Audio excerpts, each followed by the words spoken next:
I'd like you said Queen, you live, man. Yes, sir. We thing.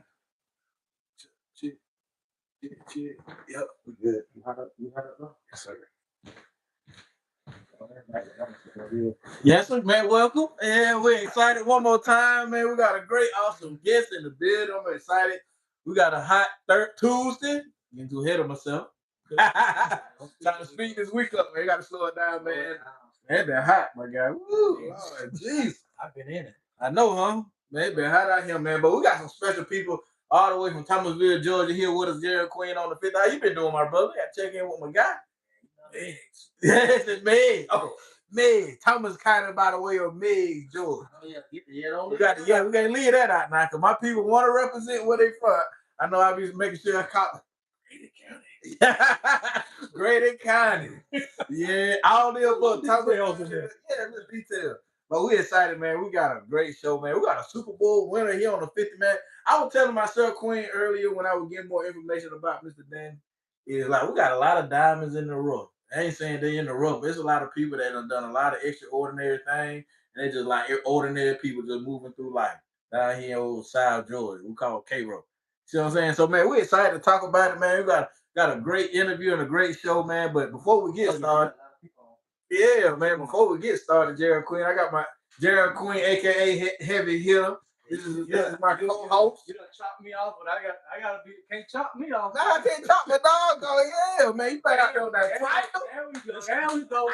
We trying out. Hey, we try something new out in the podcast room. Yeah, man. You got the camera hanging upside down on it, man. It's my favorite, man. Hey, we trying. Hey, Queen, we coming here, but this we go. It's a real production company. Man. Shout out to all our people on, man. Y'all tell somebody bring them on in. Man, come on. We got old Sarge on. Old Sarge, what's up, homie? Old Sarge, Fonda Williams in the building. Yes, sir. Yeah, so we had Mr. Fonda on a couple months ago. Okay. Old Cairo native. Okay. Man, yeah, we excited, man, one more time, man. Hey, we getting started in this school year. Since it beat us up pretty bad Friday. But everybody took that thing pretty hard. Facebook gonna hang on them, but Facebook they still on me. They ain't got on me yet. Hey, most people like that. Facebook eating them up. Eating it up. But it's football season though. You gotta think about it. People excited now, you know. A lot of trash talking, a lot of money flowing, people got going on. Hey, that's what it's all about. Schools making money, and people, you know how it goes. And so, man, another football season. And man, we're excited 2026, man. Something looking pretty good. Ain't going good, man. Pretty good, ain't it? Easily. That's like playing the New England Patriots, boy. I'm telling you, bro. Loaded, boy. Grown men out there. Moultrie and that's gonna be a good one. Y'all better watch out, boy. That's gonna be some good one. Don't Center play Moultrie for again? Yeah, they gotta play Moultrie, yeah. I think they gotta go up there. Boy, that's gonna be a hog fight. Boy, gonna be a hog fight. They gotta go in the hog pen. The hog got tuss on them, but y'all don't better. You don't better. Move. They got to stay and move. They can't sit on the hog too long. They got tush come out of there, boy. What more hog bad, boy. Bad to the bone. Yes, sir. We got some good football coming up. Yeah, man. Yeah. How you been, Mike? Man, I've been good, man. School don't started back. You back in the classroom. Yeah, man. Make sure these kids in order. Get them in order. Keep them straight. Keeping them straight and narrow. That's what's up. Y'all got a good year. Looking out for a good year this year? Looking out for a good year, man. You know, everybody on the straight and narrow. We got some kids that's in there now that actually ain't bad kids, good kids. You know, make mistakes and, you know, get challenged. And, you know, that's where they send them at. So we got a good team, man. Director Miss Hudson, man. She on. Shout out to Miss Hudson, man. Shout out to Miss Hudson, man. And that whole crew. We got Miss Ellis, Coach Lauderdale with the virtual class. And then we got our Mr. Martinez, our secretary. Real good. You got Coach Butler in there. You got Coach Brian, which is the head Washington football team coach. Right. And then you got Mr. Presley. He's the other teacher, man. And nice line. Yeah, man, we got a thing. How many kids y'all have out there? Right now, we don't, you know, school just started, so we have about six kids and more to come. I think we got another one coming in this week. So, you know, as the school year go, you know, they're gonna start coming. I'm gonna start telling some. Yeah, someone start telling some teachers where they can go. You know how they start doing that. They come on in here, baby. That bus started dropping off over there instead. Come on over here, buddy. Yeah, so man, we excited though. But we got some young ones right now, a lot of city graders. A lot of babies, you know what I'm saying? Y'all gotta teach them. Gotta teach them. But we excited, man. It's starting New Year, man. What you been doing, bro? Hauling some hay? Man, I've been hauling hay, baling hay, raking hay, cutting hay. So like this is hay season or something? Boy, we like in the third quarter coming out, going in the fourth quarter. We got another good cut and a half, and after that, when they start cooling out, grass stop growing. Wow. When they cool off and stop growing, it ain't no more that hay to feed them cows. You gotta feed them in the winter, yeah. You just gonna feed them, or you gonna have to plant a grass that'll grow in the winter, like a oak or a rye or something like that, so they can have green grass during the winter. But that's another process, because when it warm up, that grass die. It don't grow in the heat. Yeah. So it just, that's a real process. It's a process, boy. It's a stressful process. Man, I got to salute to you though, because hey, man, you be out there on the field and in the city and in the community, man. Boy, it like bees, boy. They been tearing up so man. I got bees all over. Hey, Mr. Copeland asked us a very important question, but when we come up to break, when we come up and get some out. When we come get some out. When we come up and get some out. Man, I always say, man, when I get my rest to be when the good Lord called me to come on there, that's when I take my rest. But while I'm here living, I'm playing the work. I think they're room full of it, dude. I don't think till I can't work no more. I don't think these Copeland ain't finna put it down either. No, he's a good looking young man, and I'm telling you. Man, got a beautiful queen over here, man. She keep him going. Like she's 23. Yeah. I don't know what y'all drinking and eating over there. I want to find out real good. I got some fish polo or something they get. Telling you. I need to find out what that's at. Now make a 3 eat some salmon. But looking good, man. Excited, man. Thank y'all. Really do for coming over. You know, appreciate y'all coming over and sending this invitation. What you think about the podcast, though? This is absolutely awesome, man. Absolutely awesome. I did not expect this. Wow. Right. Yeah. What you guys are doing. We stayed at Ad Pizza, man. Shout out to my brother Jerry Queen. To tell you a little bit about the backstory, the name came from a brother of mine. He's my cousin, but he named his porch on the 50. So he like people to come over, man. And he'll be like, man, cuz, come hang with me. You know I'm gonna be at on the 50. So that's where he hang out. He talk about football, you know, being talk, you know, and so we named the podcast on the 50. Yeah. So shout out to my cousin Derek Williams, aka he came with the name together. Yeah, we all play football together. So class of 2001. Class of 2001 is in the house. That's right. And we here excited, man, for another show. Ready to talk about you and your adventurous life. There's some places that, you know, us country folks ain't been now, Mr. Copeland. Some folks down here in Cairo, we ain't been up there yet. Oh, they ain't playing with the Redskins up there in D.C. now. Super Bowl, Doug Williams. I was about to Kansas City Chiefs. Well, I'm a Chief. You're a Chief fan? Yes, sir. Man, hold on. Okay, so you just became a Chief. I've been a Chief. Name a Chief player before Patrick. I don't know. I can't name them. I know Patrick Mahomes. You know, that's all I need to name. I don't need to name nobody. I know Patrick Mahomes. That's well enough, dude. Yeah. I heard that. I know Kelsey. I know Danny Copeland. Okay. Oh, see, okay. And he sit right here with me. In the flesh. So I don't need nobody else but him. I know you got some of that old KC stuff around the house that we can hang up in the podcast room. You can bless us with. We'll find something. Oh, I like that question. That's a good question. I already started. That'll do me. I'll be just so happy. I'll be so excited to get to the podcast. The Kansas City here. Yeah. Now you put it Kansas City here. I know I definitely got to go. Dirty Bird. Nothing wrong with Dirty Bird. Dirty Bird. A little bit. A little bit. No. Hey, we had a central alumni, Mr. Earl Brooke came over here and his podcast. Talk 229. Yeah. They said they liked it, but they said we got too much red. Too much red on the wall. Earl Brooke said we got too much red here, man. Shout out to them guys. Yeah, man. Shout out to them guys. I watched their show Sunday, man. They have a nice show. They have a lot of people on their show. Yeah, they have a lot of people. I like, wow. I know. I say they comment. You know, they have over 600 comments. Yeah, over 2 hours on. Yeah, it's a lot. They have a lot to talk about. That is awesome, man. Shout out to them boys over there at Thomasville. They doing the big. Queen, what you got for us, man? I'm ready to get this show started, man. I know you got a list of sponsors. People want to. Man, we want to give a shout out to our rundown Sponsor Victoria Reeves does all did the mat, so we got some more mats on the way. She does the mat, did the chair, did the table stuff. Real nice, real very creative young lady. So we believe in shouting out our small local businesses or small businesses because when they do good, we do good. We do good. So we want to make sure we, every time we come on, everybody that helped contribute to the podcast, we like to call their names out and thank them for what they've done. And it's Flower Shop. Thank you for doing what you did for us, for Mr. Risa Era, Soko Smokehouse. Shout them out for 5 meals. I would have had y'all some tonight, but I got to try to I ain't got enough time. I'm like, so I had to come on. I'm gonna have to get you a gift card. We gotta bless you. I ain't have time to go get out.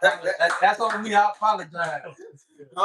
Sasha Jack Beats, bless hand. Shout out to her. TNT, bless hand. TNT. Chris Muffin got the hat for it. We want a custom hat made, man. He came on board. We've been shouting him out, man. Good. The man got good hats. He made those hats right there. He made all those hats up there. So it's a team of people that's behind this podcast that help do little neat things to help make it successful. Maryland, shout out Maryland Fried Chicken. They want our sponsors that provide meals for us. Grazing Craves, they provide meals for us when we have guests come on. So it's all out of donation in return to give them a shout out and then put their business out there so people can patronize and go to them. So we all help each other out. Yeah, and I remember you talking about that new business. You ate at that other Southern.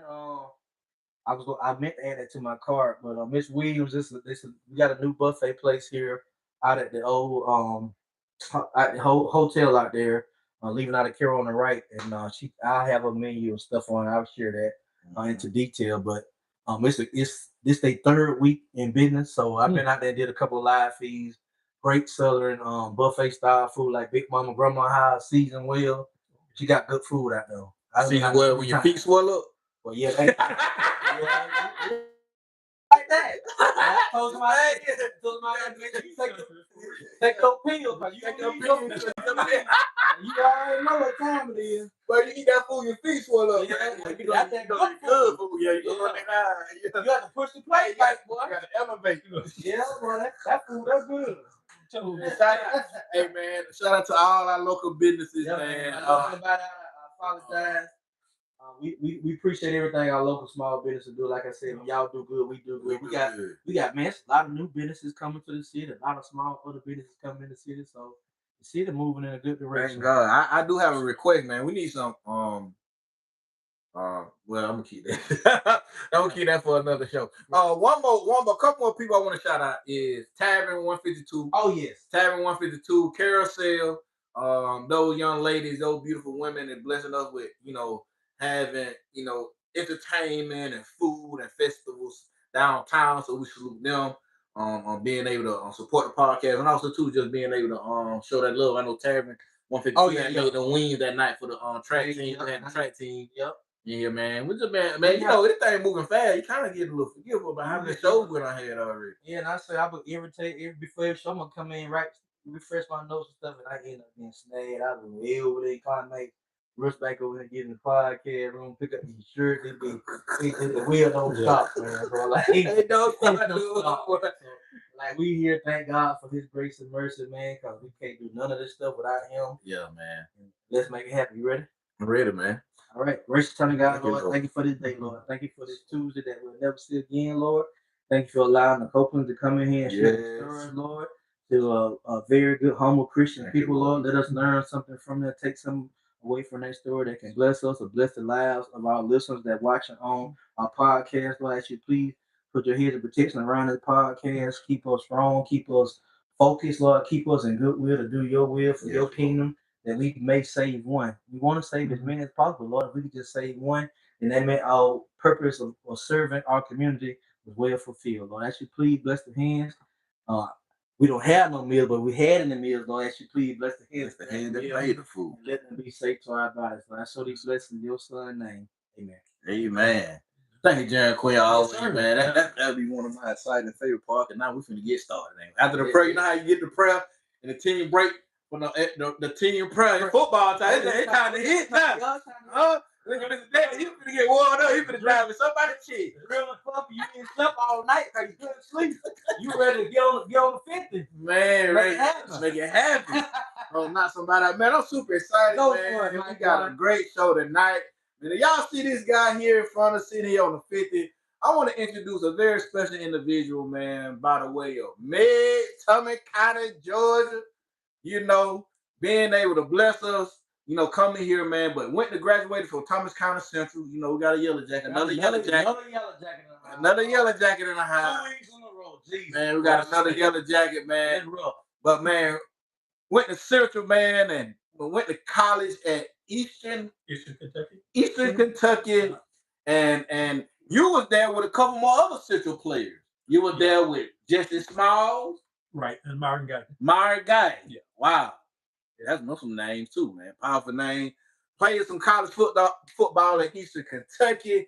Graduated and went in the NFL. Man, drafted what round? Ninth round. What pick overall? 200 and I don't know, but it was so important. No longer have a ninth round. Oh wow, yes, because it was like 7th round now. Yeah. Wow. I think it goes to 7th. 7th round. It was good. Got drafted by the Cleveland Browns. Okay. Spent some time with your team, Kansas City. Man, I don't know nobody who Kansas City. I'm letting you have this time. He gonna give me some cheap stuff in here. Then we came down. Came and became a Washington Redskins. Now it's a Commander. They are Commandos. They changed their name. Right. Redskin. I like the Redskin name. That was a Super Bowl winner. Okay. Boy, I see that hard. I got my phone. I gotta take a picture of this. Man, that's the Super Bowl ring. He got the ring. Oh, I did my first time looking at a Super Bowl ring. Yeah, that's a ring. That thing is still shining like it was made yesterday. Yeah, and I ain't got my eyes on. I can see it. I still see the diamond in it, boy. The Super Bowl ring on the 5th. On the 5th, we got a ring on the 5th. I gotta take a picture of that when we leave. Yeah. When he signed on that, when he signed on the Hall of Fame, make sure we get the ring thing. Yeah, you don't make the 5th the official. Really official. We feel like we don't make to be here, man. Man, so once again, let me introduce Danny Copeland. Let's give him a hand. Mr. Danny, how you feel here on the 50? I feel great on the 50, man. Man, I feel great. This is a great fit for me.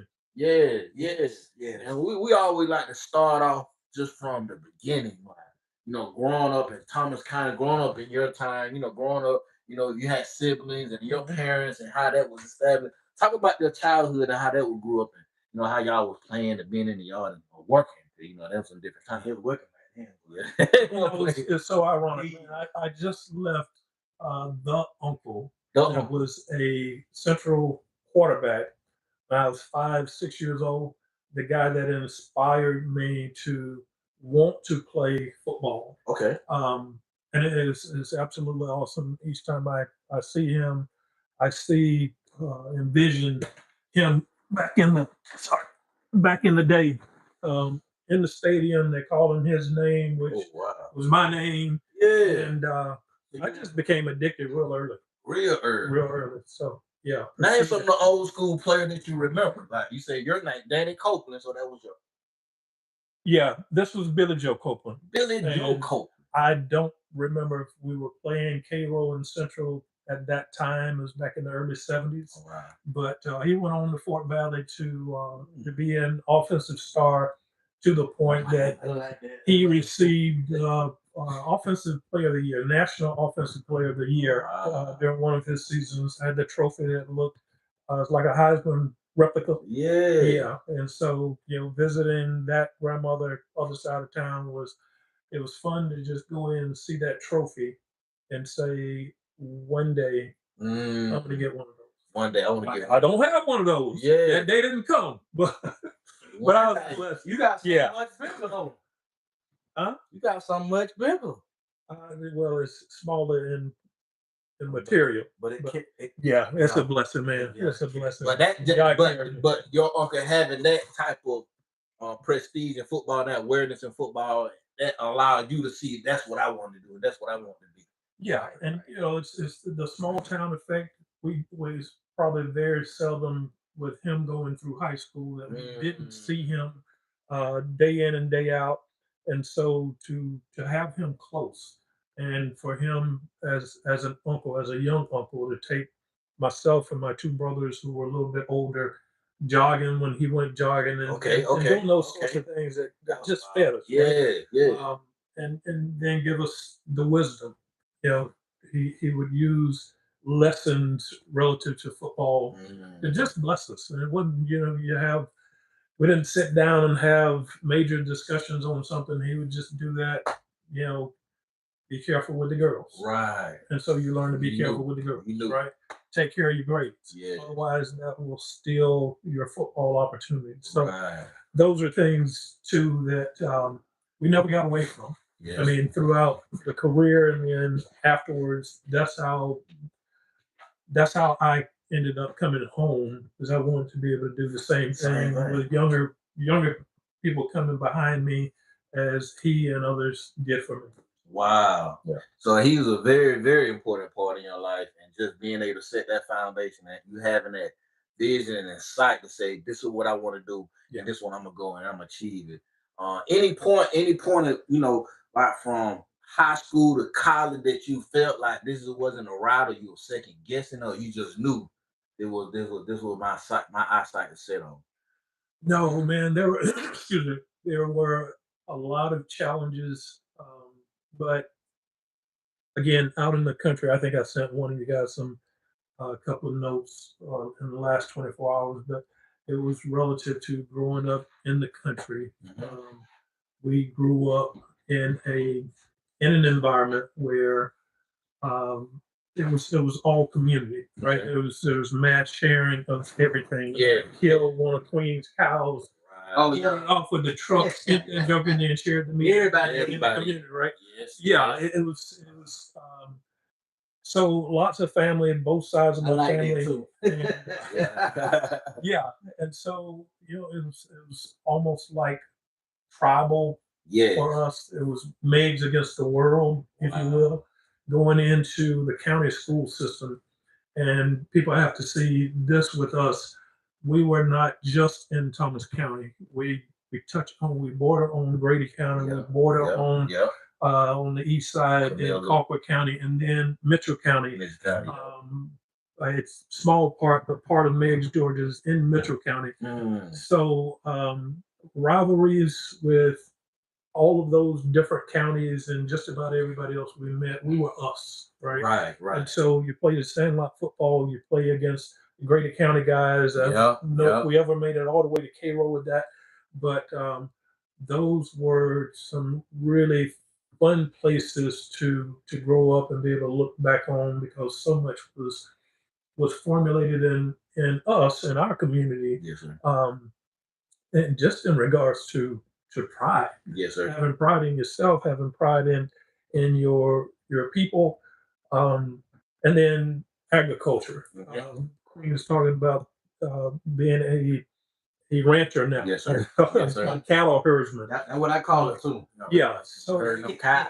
yeah, and seeing my dad and his brothers work in that context, and seeing them have to seeing my dad grab the horns of Mm. a bull and twisting the head and pulling it to the ground. I'm knee high to one of those cows, but I could see the athleticism and just believe some of that's got to be in me. Oh, yeah. So Yeah. I carried a lot of that, man, and so I always believed that I could achieve. I always believed, and again, that was instilled in me. That was nurtured very strongly. That was nurtured in the school system. Yes, sir. Yes, sir. So I get to tell people I am so fortunate to be from here, Okay. and that was, I might have alluded to it earlier, but that was the reason I wanted to be able to come back. Yeah, Yeah. because there's next generation up, right? Yeah, There are yeah. folks behind me Yeah. that are hungering for the same opportunities. And when it came to ball, I was introduced to football in pads as a 13-year-old. Okay. Right. Okay. And so I know nothing, absolutely nothing in regards to football. We played sandball. Okay. And So just saying, like, it wasn't no draw it up in the dirt. It wasn't no organized football at that time. It was organized, but organized by us. In the backyard, That's it, man. Yeah. And so, and you played, the little kids played with the big boys, as they were called, with the little boys, with the big boys, and we set rules, but the rules were subject to change depending Right. on where we are, where we're going, whose yard you playing in, and all those things. Right. A lot of fun again looking back on that. But when I was introduced to football as a 13-year-old, I can also remember sitting on the bench in the locker room and not knowing what do I do with these pads. And I'm totally intimidated by the whole environment. Yeah. What do, if I put them in upside down, will they laugh at me? Yeah. Right? Yeah. So that was different, man. And it's one of those things that sounds almost meaningless, but it was this big. Right. Yeah, it makes sense. So, but you make it through that, make it through the next 2.5, 3 years, not really understanding the game. I understood hit them. Yeah. I understood. That sounded like Darren Queen, right? That's him. I'm like, man, this story sounds so. Darren Queen, I ain't knew nothing about no football, but I just knew when somebody got that. I was over here. You gotta tell your story. I was able to tell you story. I had to point it out. Yeah, go ahead.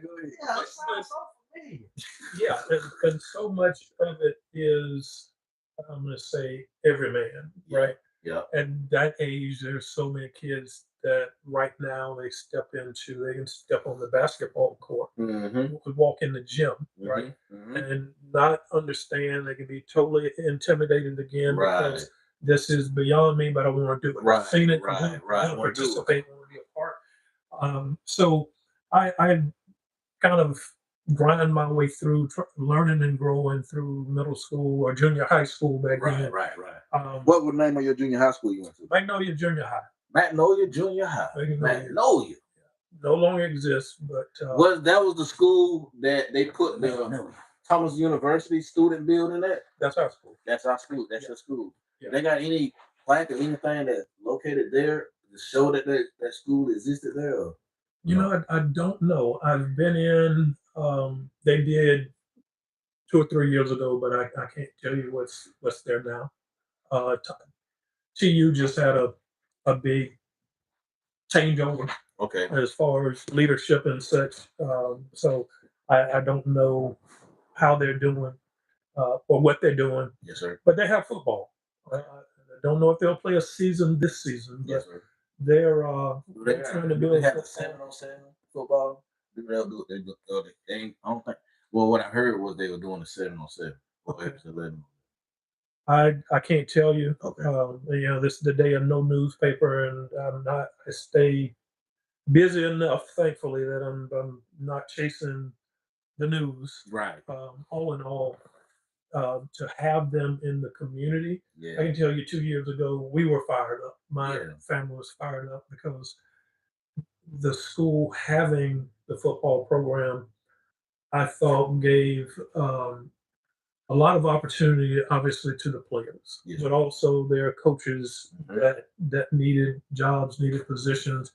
And you guys know this, we learned so much from the leadership, the mentorship of those coaches or former players. Yes, sir. And so I personally was just thankful to have it in place and hope they be able to continue. So we're, again, it's been a brutal summer for us and we haven't stayed on top of it, but I'm pretty sure Thomasville is a special place.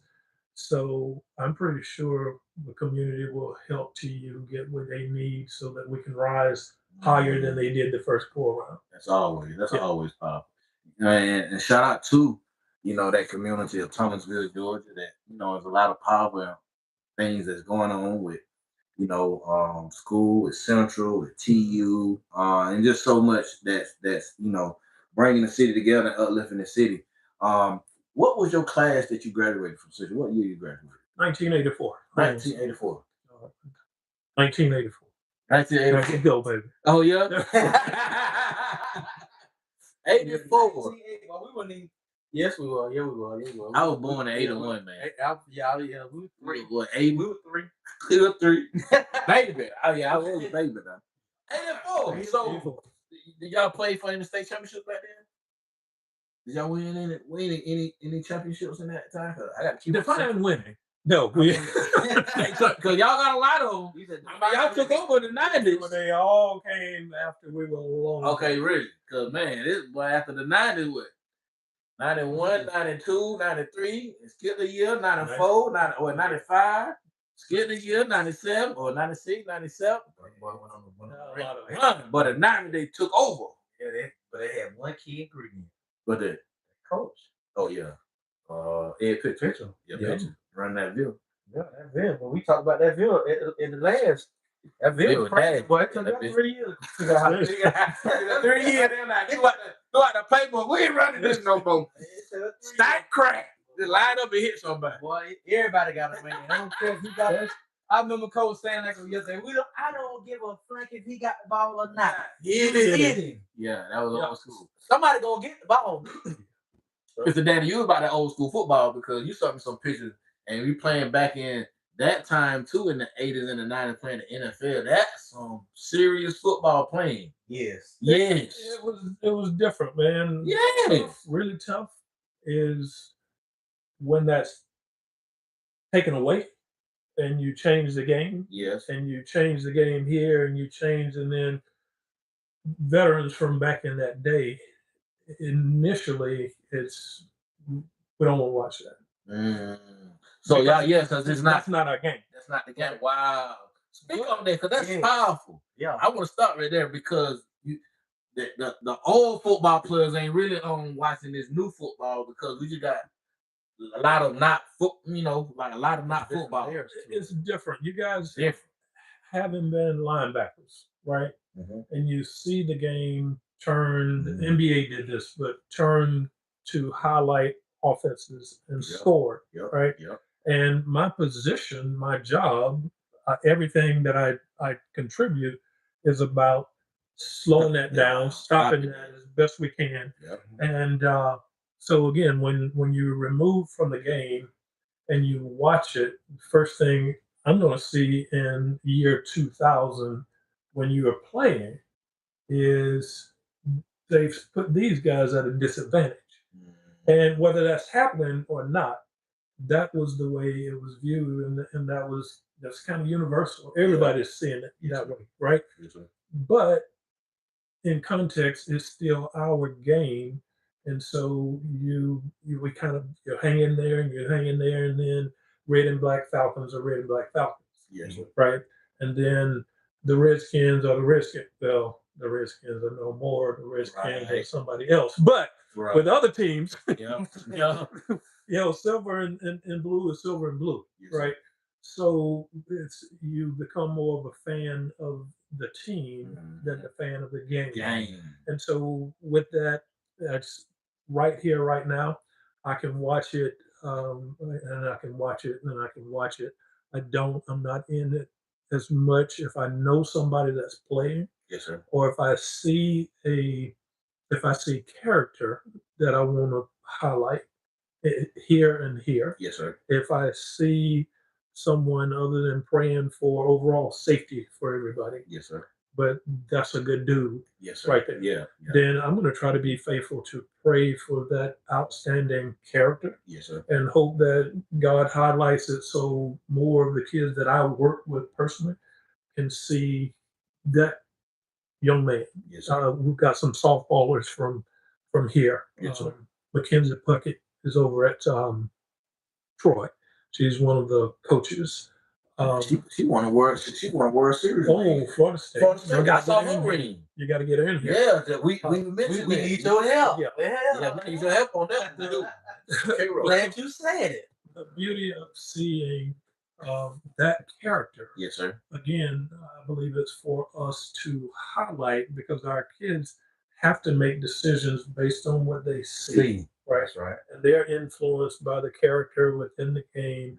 They're influenced by sometimes coaches and their rants and raves and their character, non-character, out of character. Right. So it's a never-ending process of us being able to or keeping ourselves at a place where we realize again that generation behind me needs to be as best we can. We need to bless them. We need to Yeah. help them understand. Yeah, that's powerful. I mean, That's real. and Yeah. and a lot of you're talking about. I know sometimes Queen, you mentioned about the NIL, and you having that, having that now coming into high school and college now, and kids ain't talking about character; they're talking about my money.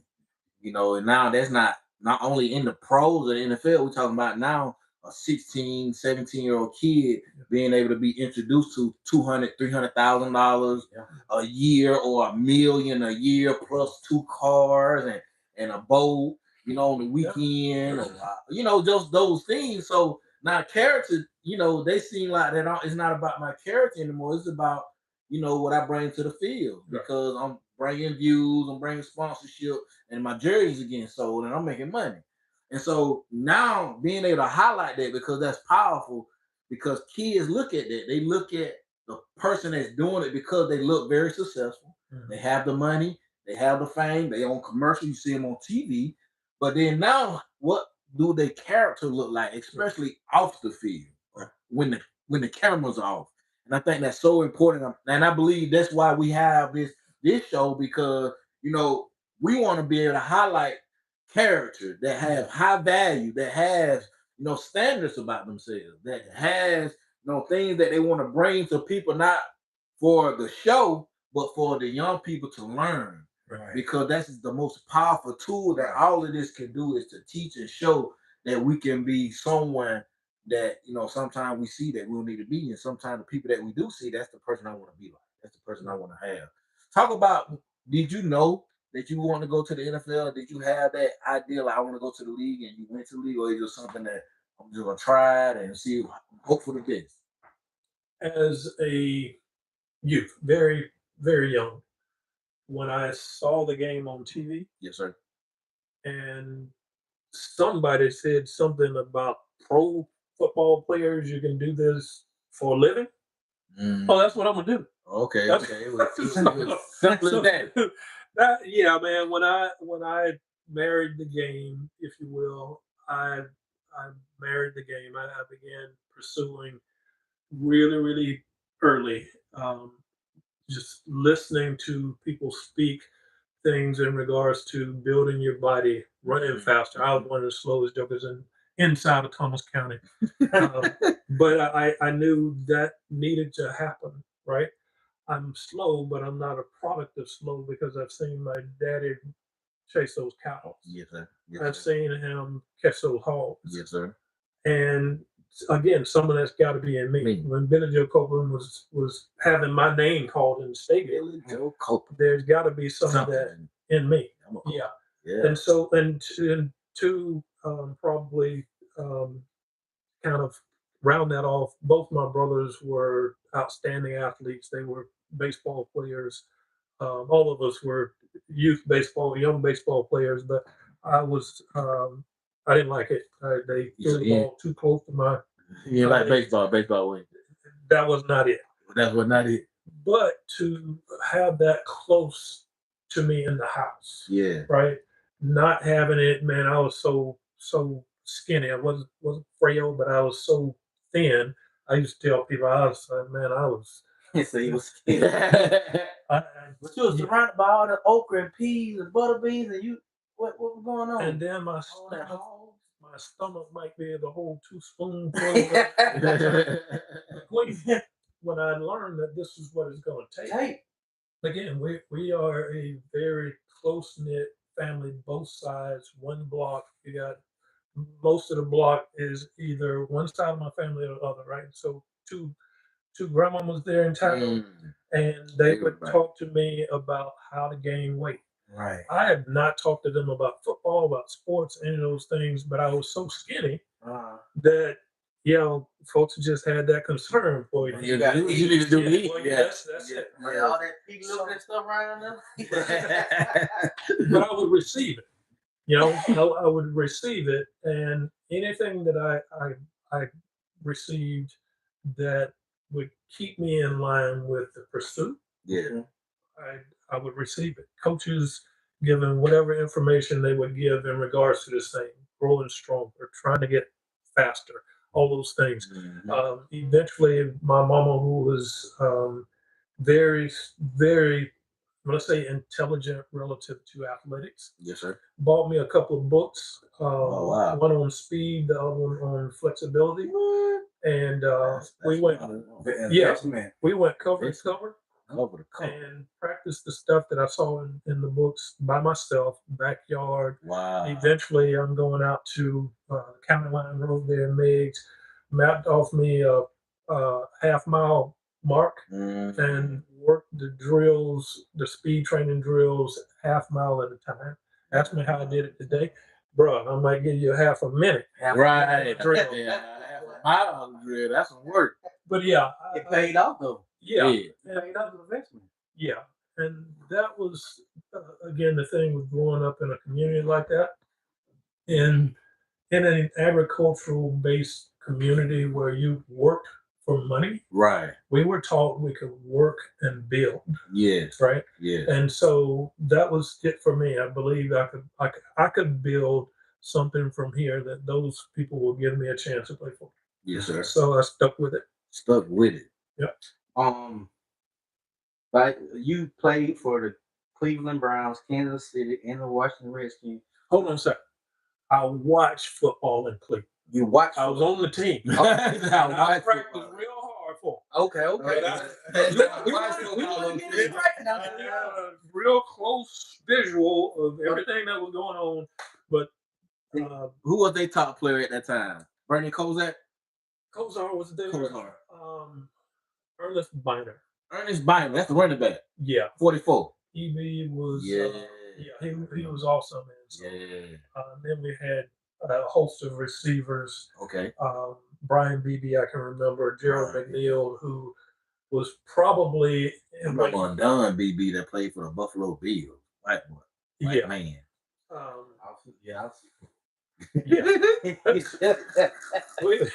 Yeah. Cleveland was stacked, man. They were stacked. What Mostly coach. what did each organization teach you different from the other one when you was at each one out of the three? Or they all same similarities between three?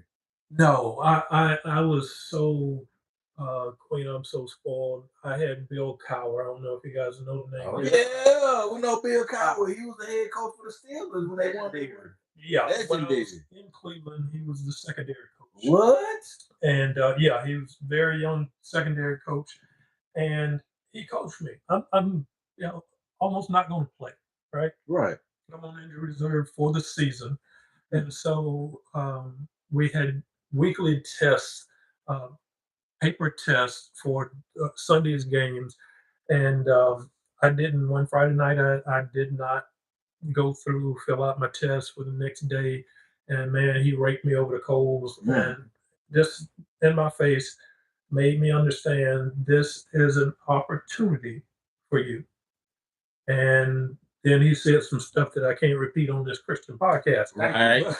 Praise the But all Lord. in all, he helped me understand I was about to forfeit opportunity Right. because I I didn't see myself in the mix as far as getting the same reward as everybody else. Yes, sir. The next year, man, I'm with a guy named Dungy. You know Dungy? Yes. Tony Dungy. Tony Dungy was a secondary coach in Kansas City. Blessed my socks off just to be with him. And You talking about some legendary coaches that on turn two. we had some folks, man. We had some folks. I'm glad he said that. Yeah, Marty Scheidenheimer. Marty Scheidenheimer, Marty Ball. Yeah, Marty Ball. That's it. Yeah. That's it. And finally, the I would say the thing landed in the end zone with Washington with Joe Gibbs, who were 3 Super Bowls before I could even meet him, and won two out of 3. So the being in position to learn and grow on that staff in Washington now, it was an all-star staff within itself. You Wow. wouldn't know the names maybe Emmett Thomas because he was with the Falcons for a season as an interim head coach. Okay. Unbelievable knowledge with these guys, man. But I would say the same as far as their intellect. Yeah. You just realize, okay, these guys function at a totally different level than a lot of people. Right. Right. So I cherish the ability to learn not just football, but when the largest this became, and that's just playing with teammates, right? I get to Washington after so career, learning there in Kansas City that I really need to be fully engaged all the time. And that was as a football player, but also as a young believer in Christ. Yeah. I need to be fully engaged, giving him the best that I have. Joe Gibbs was a Christian coach. Okay. And there were a number of guys on the team that there's no doubt that guy is walking with the Lord, right? Yeah. To see that first in a basically the locker room environment where guys are sharing scripture and they're literally concerned about each other's family and their well-being and such.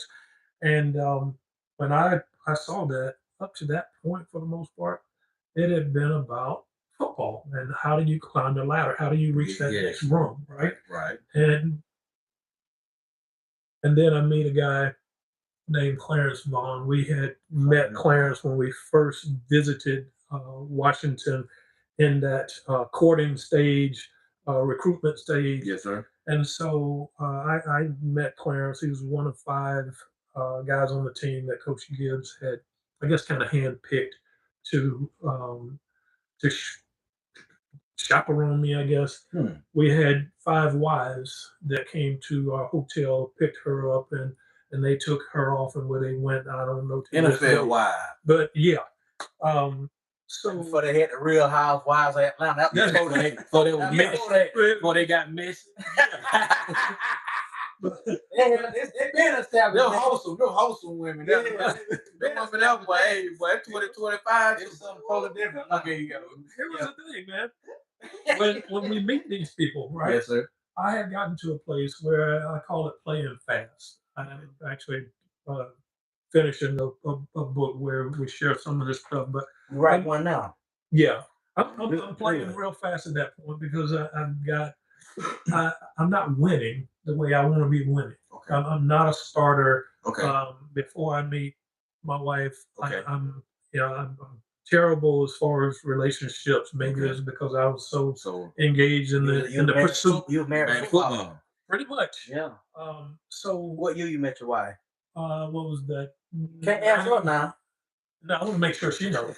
Oh, okay. You check her. Yeah. That's smart. What it told.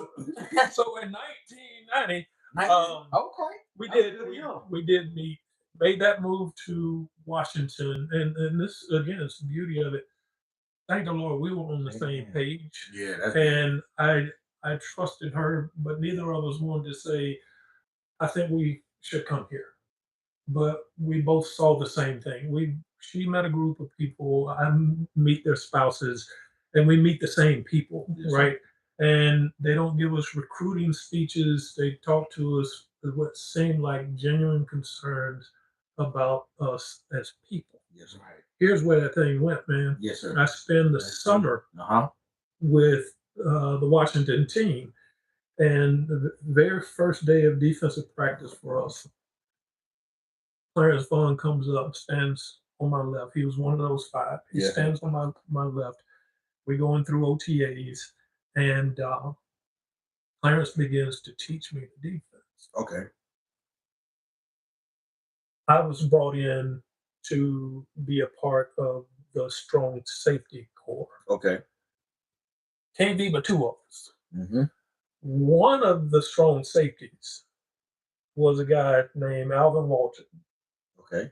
They called him Dirty Al. Dirty Al. Listen. Like he didn't play. Listen, he didn't play. He don't sound like he did. The nickname fit everything about Dirty, and he was going to be the starter. Now, Emmett Thomas told me, and just in meeting with the secondary coach, Copeland is what we got. Copeland. Dirty will die before he lets you have that job. Oh wow. That's what we got. It's between you and Clarence. This Clarence that's teaching me the position. And I'm wondering what does I know he knows. Ain't like I'm lining up at another position. Right. He teaches you the same position He playing. got to work on too.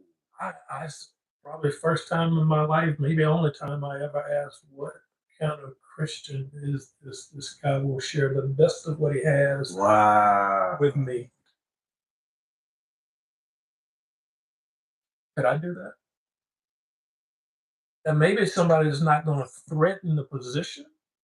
But if I learned this, there's a really good chance, and I would just, I'm thinking about it this way. His wife, who eventually became maybe her best friend, they're gonna have to leave. Right. What do we do with that? I had never been in that position before. Right. And so, in short, end of the season, we're playing the Super Bowl in Minneapolis. I'm blessed to be the starter for the game. Wow. And I'm walking, just kind of, walking the sideline at the end of the game. 3 or 4 minutes left. Buffalo can't come back, and our sideline is going crazy. And I just asked in the moment, Lord, this seemed too easy. What was this all about? Because you just gave me championship. Wow. I struggled to get on the field. I struggled in different places just to be noticed, just to be recognized on a team. What was this all about? And just as I asked that, it was like my head just turned to the right, down at the end of the box, defense box. Like eyes on Clarence Vaughn. Clarence Vaughn. Wow. Clarence Vaughn believed God. He believed God was going to take care of him. When I made the team, Clarence was good. Wow. Alvin and a, like, I don't know, even know how you describe the collision, but he ran into Emmett Smith in our second game of the season, dislocates his shoulder. Next day, Clarence Vaughn is watching the Redskin again because they already can't go. I get moved into the 1 slot. Clarence is back in the 2 slot, and we played the season. But we can't take any credit for that. Right. That's and us being thankful. Being thankful. That's a powerful story. That's a powerful story. You gotta make me chew on that when I go home. By the book. Buy the book. Okay. We want you to promote the book before the end of the show too. Buy the book, but we want you to promote the show. That's the problem. But I was just gonna ask you. One of my questions was take us back to the day leading up to the Super Bowl, but you just did that with that. Like, what did the locker room feel like? When did you personally realize you were going to win a Super Bowl? But you just took us through it. Yeah, I will say this: the intensity. We purposed through the season. Now, I hadn't had it like this. In Cleveland, we banged each other around in practice, right? We got 16 games in the regular season, and we beat on each other. Couldn't hit a running back from the side, but flush up, you could do that. The same coaching staff goes to Kansas City, or the head coach gets hired there the next year. I follow him down, and it's a lot of banging. Dungy had come from Pittsburgh, and Pittsburgh has always been known for just physical football, right? Football. Yeah, and that's great to be able to admire 16 weeks of it practicing. Just no weeks of practicing it. Yeah, man. So when I get to Washington and it's explained to the team, me now thankfully being a part of that team, that we're not going to beat each other up. We're going to take care of each other in practice. That's not everything is non-contact, but we expect, yes, we expect to be a Super Bowl team. So when you see that, change the mind. Yeah, man. Mindset. Yes, absolutely. So when the mindset now is take care of teammates, That's different. and it works. It ain't work. It wins. So all in all, when we go through that, we get to Super Bowl week. Dude, we knocking the snot out of each other. Oh wow. And again, yours truly, we won a lot of games in college. Hadn't won a lot since, but now we have the opportunity to play this championship game, and the intensity now just ratcheted up like boom. Big. And you're like, man, why they hitting like this? Man, we gonna give the thing away. We gonna beat ourselves into the ground. Dude, we beat Buffalo. I mean, when the game started, it was rock'em sock'em right now, and I'm gonna go back and can watch tell the you, game. defense established. Well, everybody we established what we Little wanted was to quarterback, establish. right? We had a brother named Mark Rippon. Doug was gone. I'm not sure. He might have been. I remember Mark Rippon. Yeah, yeah. Rip was. Mark Rippon. Yeah, Mark yeah. Rippon. And he was second to nobody. He was Right. He was a He was definitely a championship quarterback. So blessed to have him. blessed to have him. Yep. I want to ask you a question. It was I was thinking about what was your or did you have or what was your biggest fear coming out of college going into the league when you finally knew that you got drafted in the 9th round? Injury after injury after injury That was your after injury. wow. Yeah, it started last game of my junior year. It was a hamstring pull. Mm. Go into the spring.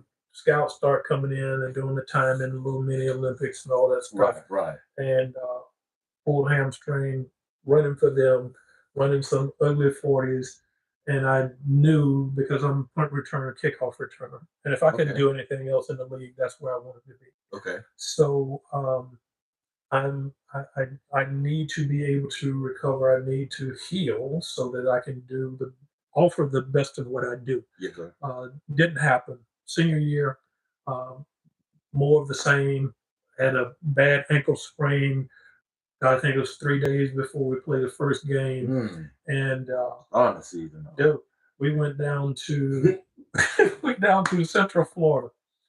Central Florida had a little receiver. I'll remember his name in a minute, but I got beat twice in as a college football player. Yes, sir. Yes. Both times, that same little guy, Bernard Ford, was that joker's name. Bernard If y'all Ford. find him, let him know I'm looking for him. Yeah. I got one like that too. He ain't Must talking be Bernard Ford gave me the business. And it's one of those things, you can't help but respect that. Right. And then Yeah. though I could, I could say, well, I had the ankle sprain and chronic hamstring pulls and all this. Yeah, but you're in the game, Right. right? The game. You walked out there, so you subject to whatever you get, right? Yeah. Yeah. So I respect that guy, man, but never so much as I'm a return man. He's a return man. Both of us have outstanding numbers from junior seasons, Okay.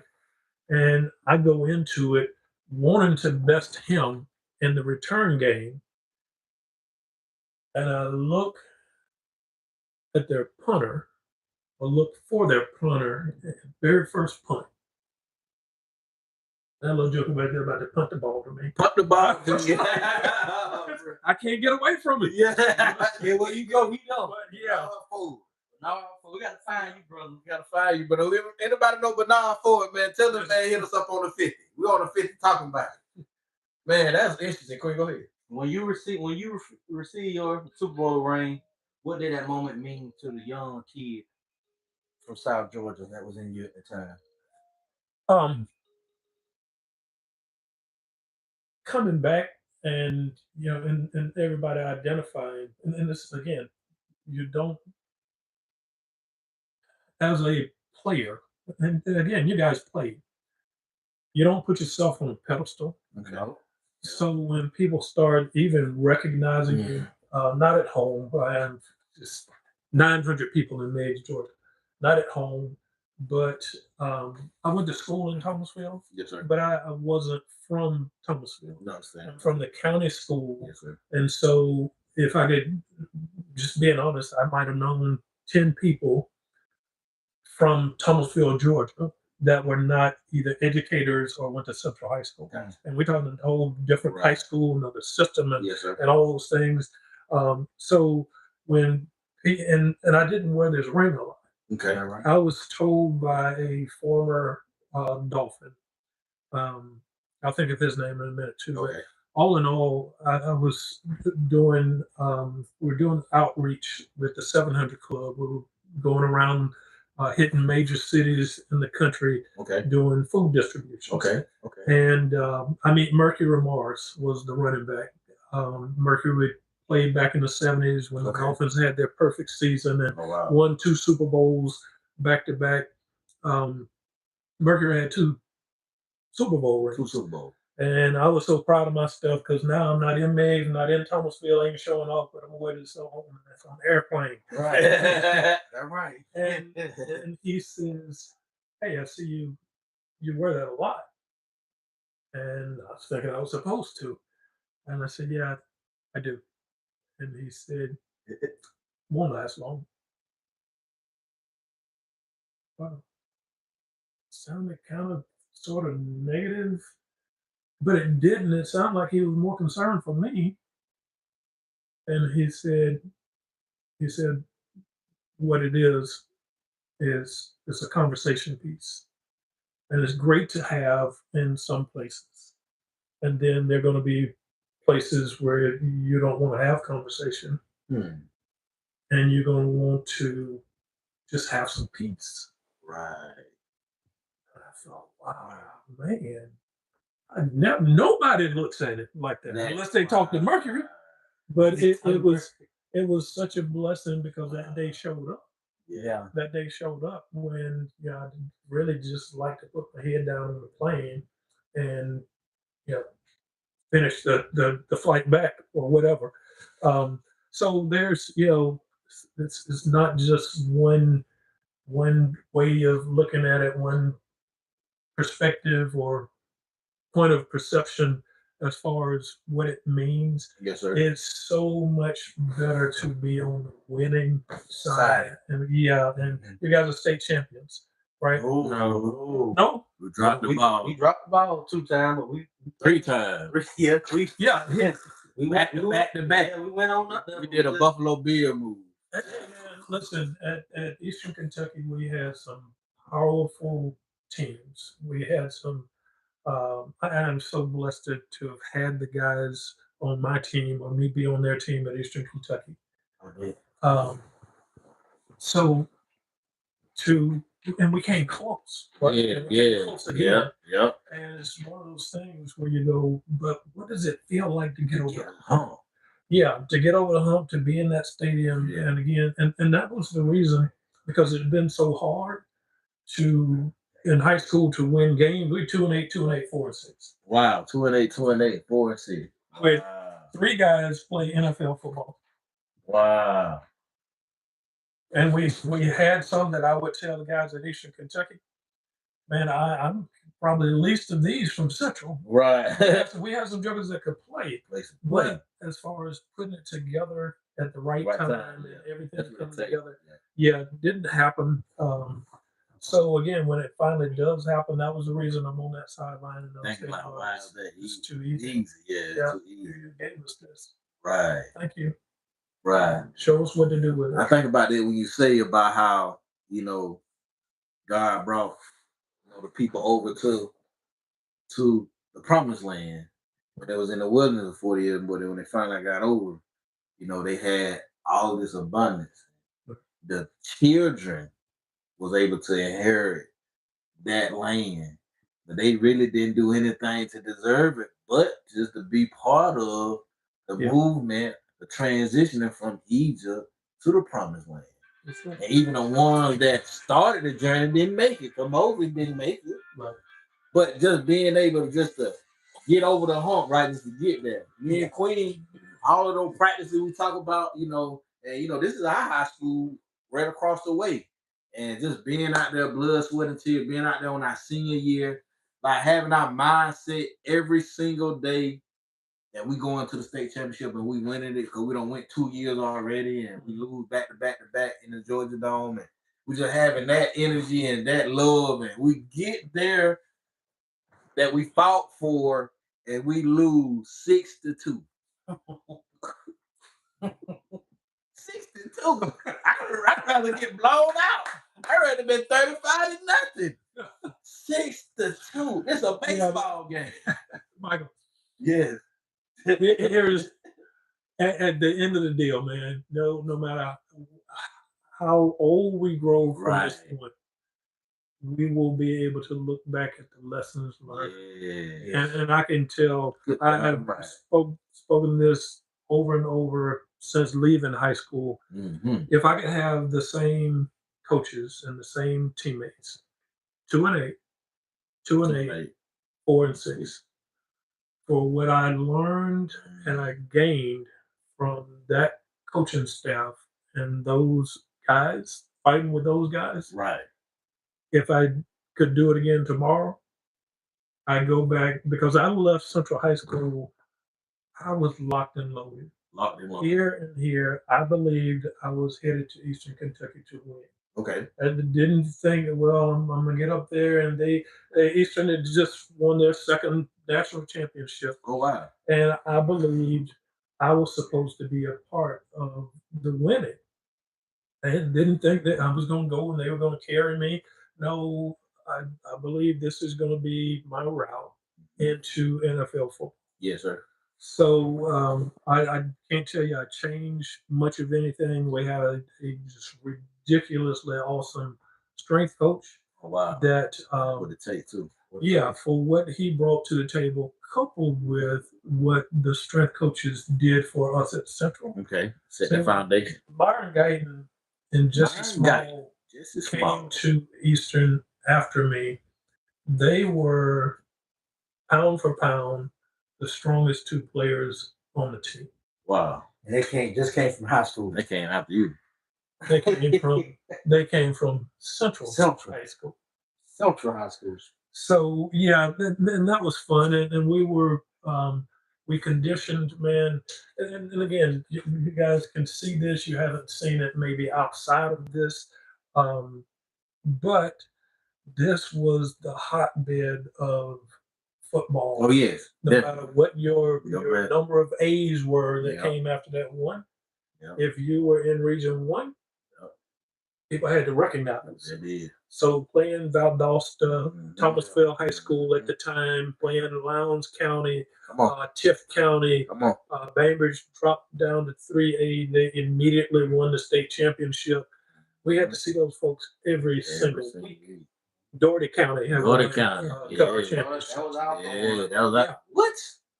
So, it's being able to go somewhere else and at the same time believe we have played the best of high school football. Best of high school football. I wanted to see what do they do in Kentucky. Right. What does this school do to win championships? What do they do? As again, just totally contextually, football diagramming plays and that sort of thing, execution of plays.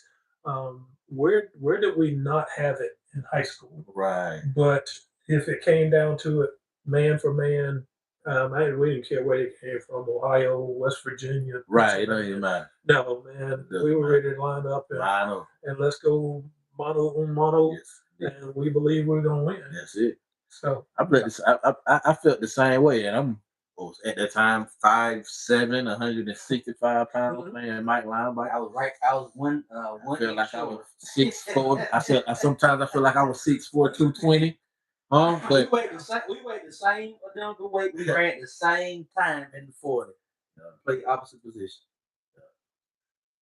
But they don't bring mirrors onto the football field. No. I'll tell you, I didn't know what this looked like. Right. Yeah. Other folks, I had folks in high school, man, and they would ask me, "What do you want to do after high school?" I want to play professional football, and they would laugh. Oh, They would laugh. I can tell you, I put Wow. so many smirks on teachers' faces. But at that point, old folk in Megs used to say you get tough to it, right? It's tough to it. You get tough to it. Right. So that didn't concern me. What began to concern me more is, am I going to get that third glass of milk today? Mm. Because I'll catch up with it. Wow. Eventually, I'll catch up. That's good, right? I like that.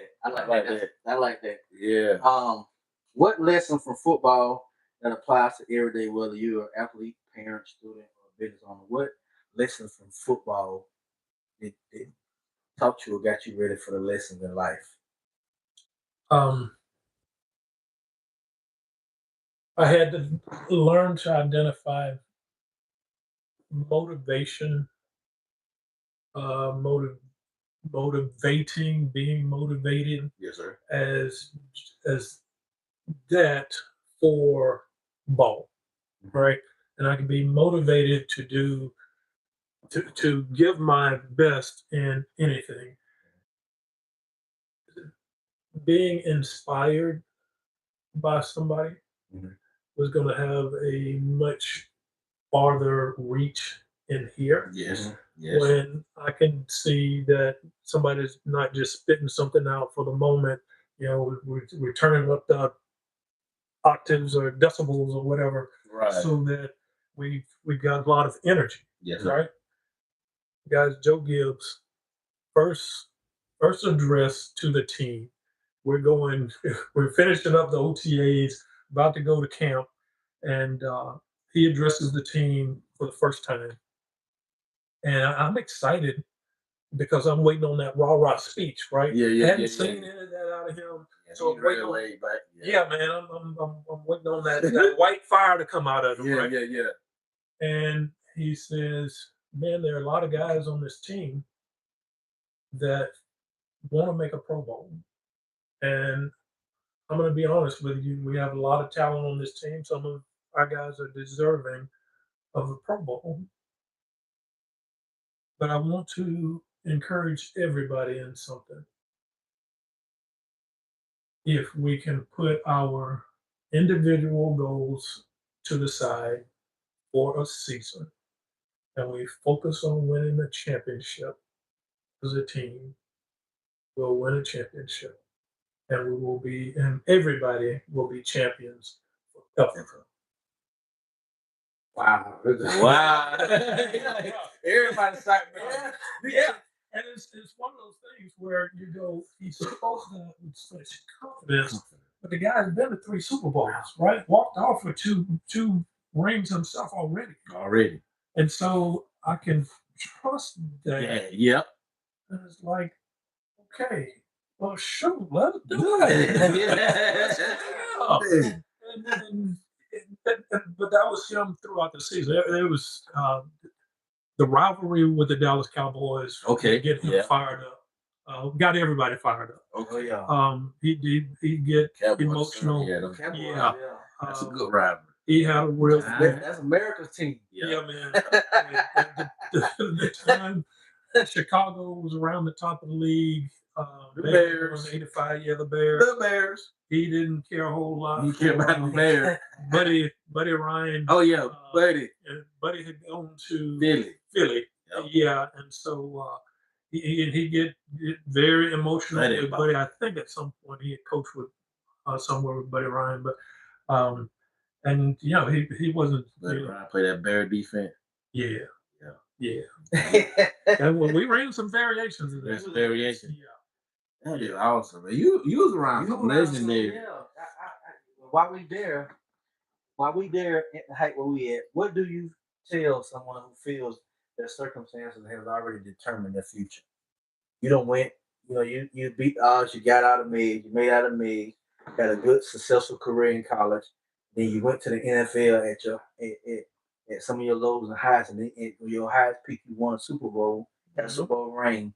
What do you tell that young kid that may have the odds that come out of a broken home or no grandmother raising him, that he can make it. He can make it out of Clockley or Meigs or out of Pelham, out of Camilla, that the odds ain't against what it seems to be. Mm-hmm. What would you tell that young person that's looking? So this was a major reason for writing. I've been blessed to share a lot of my story over time, but Yes, sir. nobody sees the parts that ESPN doesn't highlight, right? Mm-hmm. So to see me watching football in Cleveland, nobody sees that. Mm-hmm. And nobody's gonna call me in to share that with the kids, right? Right. Nobody sees me being going down to Kansas City. Mm-hmm. I'm so excited because this year I get a fresh start, and I'm going to be a punt returner. I'm going to be a kick returner. So the head coach comes to me. That was Brother Schottenheimer, who I thought was one of the most intelligent humans I had met at that point. He's walking towards me. I'm catching punts, and he says, "Head coach, first ball, Saturday night. This is the first preseason game. First ball. You got the first ball, my friend. Very next punt. What do you do as a punt returner? You focus on the nose of the ball. Hands to that nose, see it in to the tuck. My ball went on the ground. Oh no. First ball, my friend. But here's the thing. I was so excited that my high school coaches were going to get a chance to see me play football on TV. Right? They haven't seen me play football in 5 years. Right. They're going to get a chance to see me. My parents, who don't do football, my parents didn't like the thought of me getting busted up. Right. So they supported their son, but they did not. They didn't go into the game. They did my senior year in high school. Oh, After that, high school. the next game they saw was the Super Bowl. Oh, wow. All in all, and again, those are things that don't meet the TV, right? Right. You don't hear about it. When the ball is on the ground, and I'm thinking I was not focused. I've got to stay focused from this point. Saturday night, I see the nose of the ball. I'm not even on the depth chart on Saturday night. Oh. We got a depth chart for punt returners. Yep. There's 3 guys, and my name's on the ball. So first 3 years, man, went a lot like that. We came to I almost shared this earlier, but I played a lot of special teams first year. I played a little bit of free safety, not much at all. We go into the Plan B free agency, and the the Chiefs pick up a free safety from I think the guy was at Seattle at that time. A pretty good safety, at least in reputation. Jeff Donaldson. No, Jeff was at Houston. I'm sorry. Yeah, and our number one a knee surgery. So my thoughts, he's out of the picture. Both of them were older. I'm still 3rd season, going into a 4th season, and the head coach calls me in and says to me, same head coach, says to me, you need to stay here this off season and start seeing yourself as my number one free safety. That's what we want to hear, right? You want to hear, right? That's it. I had made up in my mind at that point.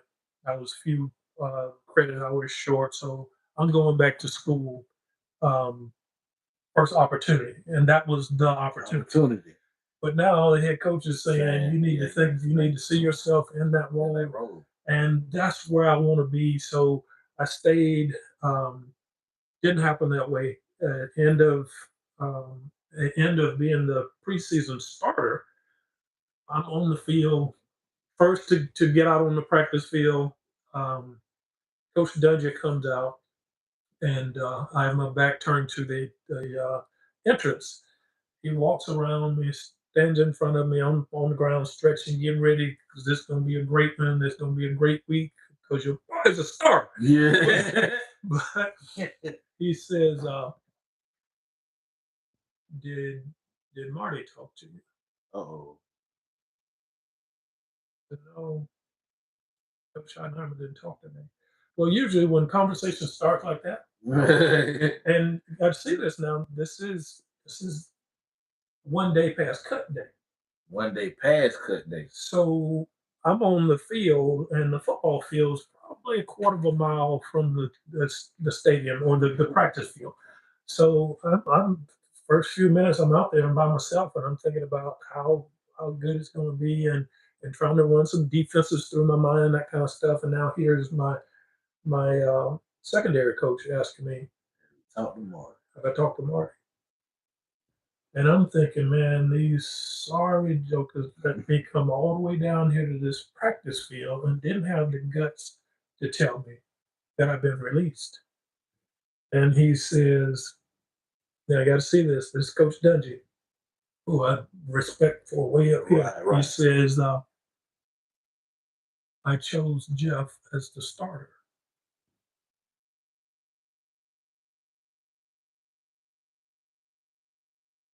I don't understand. Right. He said, well, you're a good player at this point, but the reason I chose Jeff is because of his experience. And okay, so how am I supposed to get experience watching the game from the side? Right. And I can't remember to this point what he gave me after that, but man, you talk about feeling like you just got this thing ripped out. Right. We went we, we went 3-4 games into the season. Wow. And it was working me over, man. I'm still I'm the special teams captain this year. Yeah. Right. Done enough the year before in kickoff and coverage and all those things, but I wanted to be a starter. Yeah, with that defensive 11, man. Right. And but just playing, and it's worse when you see somebody in the role. Yeah. And if he was eating it up, I can't say anything. Right. But when I stacking it up. when I watched Herschel. Now Herschel was Herschel, right? But Jeff grabbed a hold of Herschel, and his hand ended up in his belt line, and Herschel was dragging him like a ragged hand doll, like 7 yards out into the end zone. Wow. That's when you go, okay, so I can't do that. Now, please hear me again. Yeah. Jeff was not a bad football player. Herschel Walker was Herschel Walker. Herschel Walker. Back at that time. Yeah, on those days that he wanted to be, Herschel was above the game. So we season progresses, and Jeff Donaldson gets hurt. All right, word. I'm number 2. I'm going in. Yep. Put that thing on. I strapped it up so tight for my chin was bleeding. And Chin was bleeding. Walk up to Coach Schottenheimer, and we can't be more than 2 feet away. He looks right in my eyes, and he says, Lloyd. Now, we got an injury timeout, right? Jeff is on the field. He's down. I'm supposed to be going in next. I stepped to him because I'm wanting that last minute instruction. Right. And then the coach said I've been with for 3 years. That's not my name. Lloyd. You know my name. They called it again. Wow. What did I do? What did I do to you that you would do that to me? That was that, man. You talk about a tough moment. See that Super Bowl thing? Right. In that moment, I knew Coach Schottenheimer is still one of the most brilliant minds I've ever met. Right. You didn't just make that call. Well, what did you do? Yeah. And it was tough, man. It was really tough. it was tough until the very end of the season. We played a decent season, ended up going down to Miami to play a first round of the playoffs, and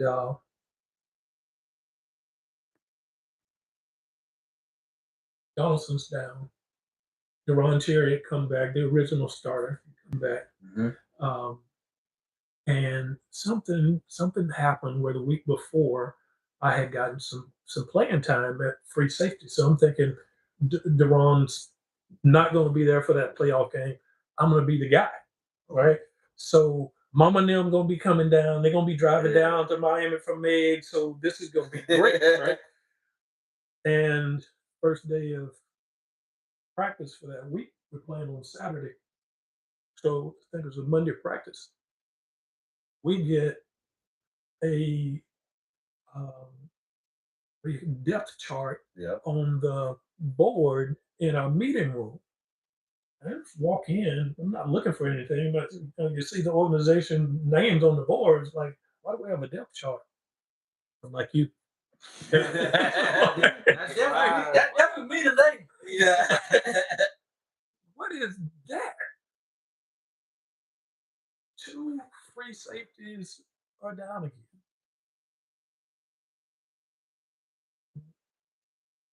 Okay, you know what?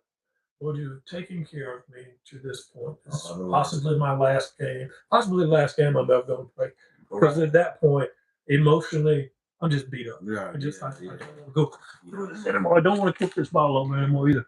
Yeah. But all in all, we go down to Miami, and I'm looking at the depth chart during the week. I'm thinking, Miami has a guy on their team named Jim Jensen. He's a tight end, but he runs routes like a receiver. Okay. I'm figuring I'm probably going to be in the game kind of early because I was a corner in college. Okay. I wasn't a safety. I was a corner. At that point, I was not a safety, but I was a corner in college, and I just thought, matchups, us being in the best matchups, they're going to put me in the cover. Okay. We went maybe 2 series, and Jensen was eating us up. I think he scored first touchdown, first series, and I got to play most of that game matched up against him. So second round, plan B again. Right. I'm thinking I've proven my worth to the Kansas City Chiefs. They know of whatever value I have. Right. And we'll just see, right? We'll see. I get called in for that end of the year assessment or whatever with the head coach. Right. And my man says to me, now, my job, it's my job is to hold the team together. Said, you came down with us and we've made progress. We've made the progress that we wanted to make. Right. This year, first round of playoffs, and only thing left is for us to make it to the big show. Something to that effect. Right. And so I'm thinking this is going a long time in wrong direction, I think. But the man said, and with that, I'm putting you on plan B.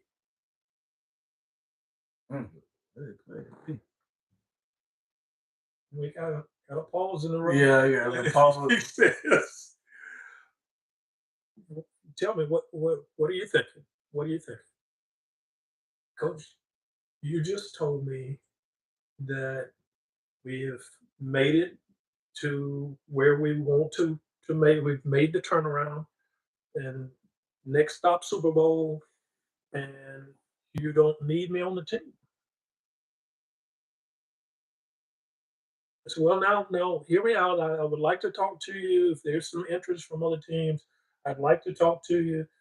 And I'm sitting there and I'm thinking, okay, that's the nicest way of getting cut. You can't put the words back in your mouth. Right. You've been trying to soften the blow. But I did at that point. I said, I don't want to go through this anymore. I didn't say that to him, Yeah, but I don't want to go through this anymore. So I'm ready to head home. Head to The head. first opportunity. Man, that's that had to be emotional roller coaster. I know how you As, tell that as, story. a, as a grown It's man, tough. I just get to say Wow. now. That's a business You're- though. It's business, Yeah. but you guys get to see this. Uh-huh. God is Lord of Oh. Yeah. Oh. So those things that we see played out in sports that we might feel like, well, and he might allow us to factor into the outcomes. Right. God's got the final say. I got a final say. Joe Gibbs sent two former Washington Redskins to our wasn't to our apartment, but I was able to go in with the Chiefs and start summer workouts or off season workouts by myself. Couldn't participate in team stuff, but they left the locker room and the weight room open to me. Okay. So yeah, After you've been cut. well, that's That was like it wasn't cut, but it plan was B. plan B is Yeah, it's just you ain't cut, but we don't want you. right. So, So just hang around till we figure it out. that's it. Yeah, if any other team call, we'll answer the phone. So yeah, I said two guys. Actually, it was three guys. Man, we had a punter that was a dear friend of mine, and two kick coverage guys, basically nickelbacks that had been there with us in Kansas City. And all three had gone to Washington, right? And so each of these three guys, within maybe a week or so, come to me and let me know that this Joe Gibbs, head coach of Washington, wants me to call him. Huh. Then last guy to say that to is, and I just tell him I don't know if I want to keep doing this. Right. And I said, Johnny, ask him to call me. That I appreciate the opportunity to call him, but if he's serious about me coming, ask him to please call me. And he did.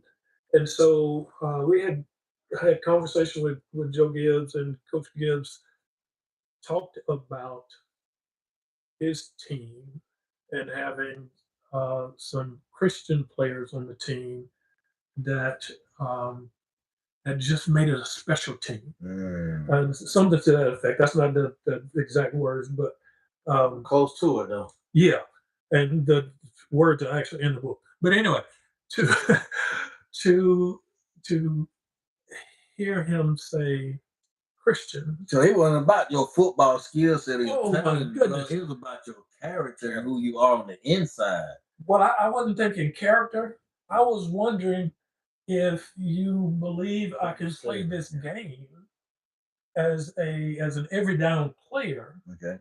Have you seen enough? Have you done enough research with my little bit of history? Right.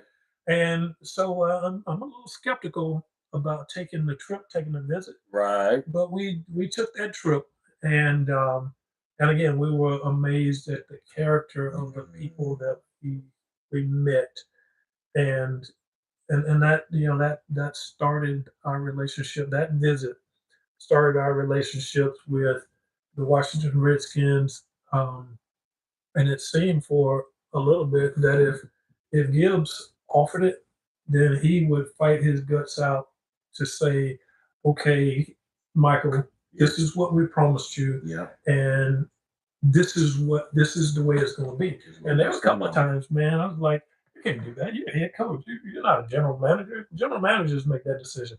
Well, to show how much I know, I didn't know this guy was in position. This was his team. Right? Yeah. And so when he said, I'm going to give you opportunity here, that opportunity was there. And Clarence, I won't say was bonus. It almost freaks me out to this day that a young guy, 26, 27 years old, was in his comfort zone with his creator provider, that he knew he could be a blessing to me. God was going to take care of him. So no doubt. Yeah. So all in all, Brother Queen, I hope I answered your question. Yeah, you did. I'm sitting here like how because your faith got tested on multiple times in the NFL. Has your faith was when you left Mays, went to college, left college, and got drafted to the pro? Was your faith always like there? Because it got tested in your time or your journey. Did it get stronger through these? Because these battle tests that you was battle tested time and time again. With most people, like, you know what, I'm throwing the towel in. This ain't for me. I can't take it emotionally. I can't take it mentally. I can't take it physically. But time and time again, the God seen you through it and brought you out of Like that. he was showing another door for you to keep going. Keep going. It was tough, man, because I knew God is 100% in control. Right. So the tough times, the really tough places, we almost always internalize first. What am I doing wrong? Or what am I doing that's not right, or to his liking, or however we've been taught, right? So first game in Washington, Alvin is the strong safety. He is, and I respect every bit of that. I had seen him when I'm in the AFC and he's in the NFC. You almost you don't see a lot of games played between or with the other conferences. Yeah, and so I knew his name, seen a lot of highlights, knew his reputation. But when he went down, now I was so accustomed to not playing. Well, the week before that, the week before that, I'm on the sideline in Washington, and for all of the promises and Coach Gibbs following up, right? If he promised it, then he's trying to make good on it. That first game against Detroit, we blanked them 41-0. Oh wow! And I didn't play a defensive down. Okay. So I'm thinking for at least the next 24 hours, I have moved 1,000 miles and nothing changed. Right. I've brought my wife here, leaving her family. Where your wife originally from? from? Kansas City. Oh, Kansas City. Okay. So if I can't get some, she'll steal some stuff for y'all. We don't want to steal that. We do want some. We don't want to do it. Put that back where it came. Yeah, they can donate it to them. That is awesome. So, but yeah, man, going dragging her on your football journey. Yeah, it was. Oh wow! You go to the locker room having not played when you expected to play and expected things to be different, right? And that's what I was looking for. I was looking for wholesale different because everything up to that point had been different and it had been good. Right. And now I watch another football game. Watch another football game on the side. Yeah. And so, man, that we went back to the locker room. The locker room is elated because Detroit the year before had been, I think they might have made it to the conference championship. Barry Sanders, and I think when they missed it, and that's when he quit. He hadn't played that game. Okay. He came back for the season, but he didn't play that first game, and so you know that that's going to have an asterisk beside it when they put it in the record book. Mm-hmm. But I don't see the field. You don't see the field; it's still the same. What am I supposed to do with that?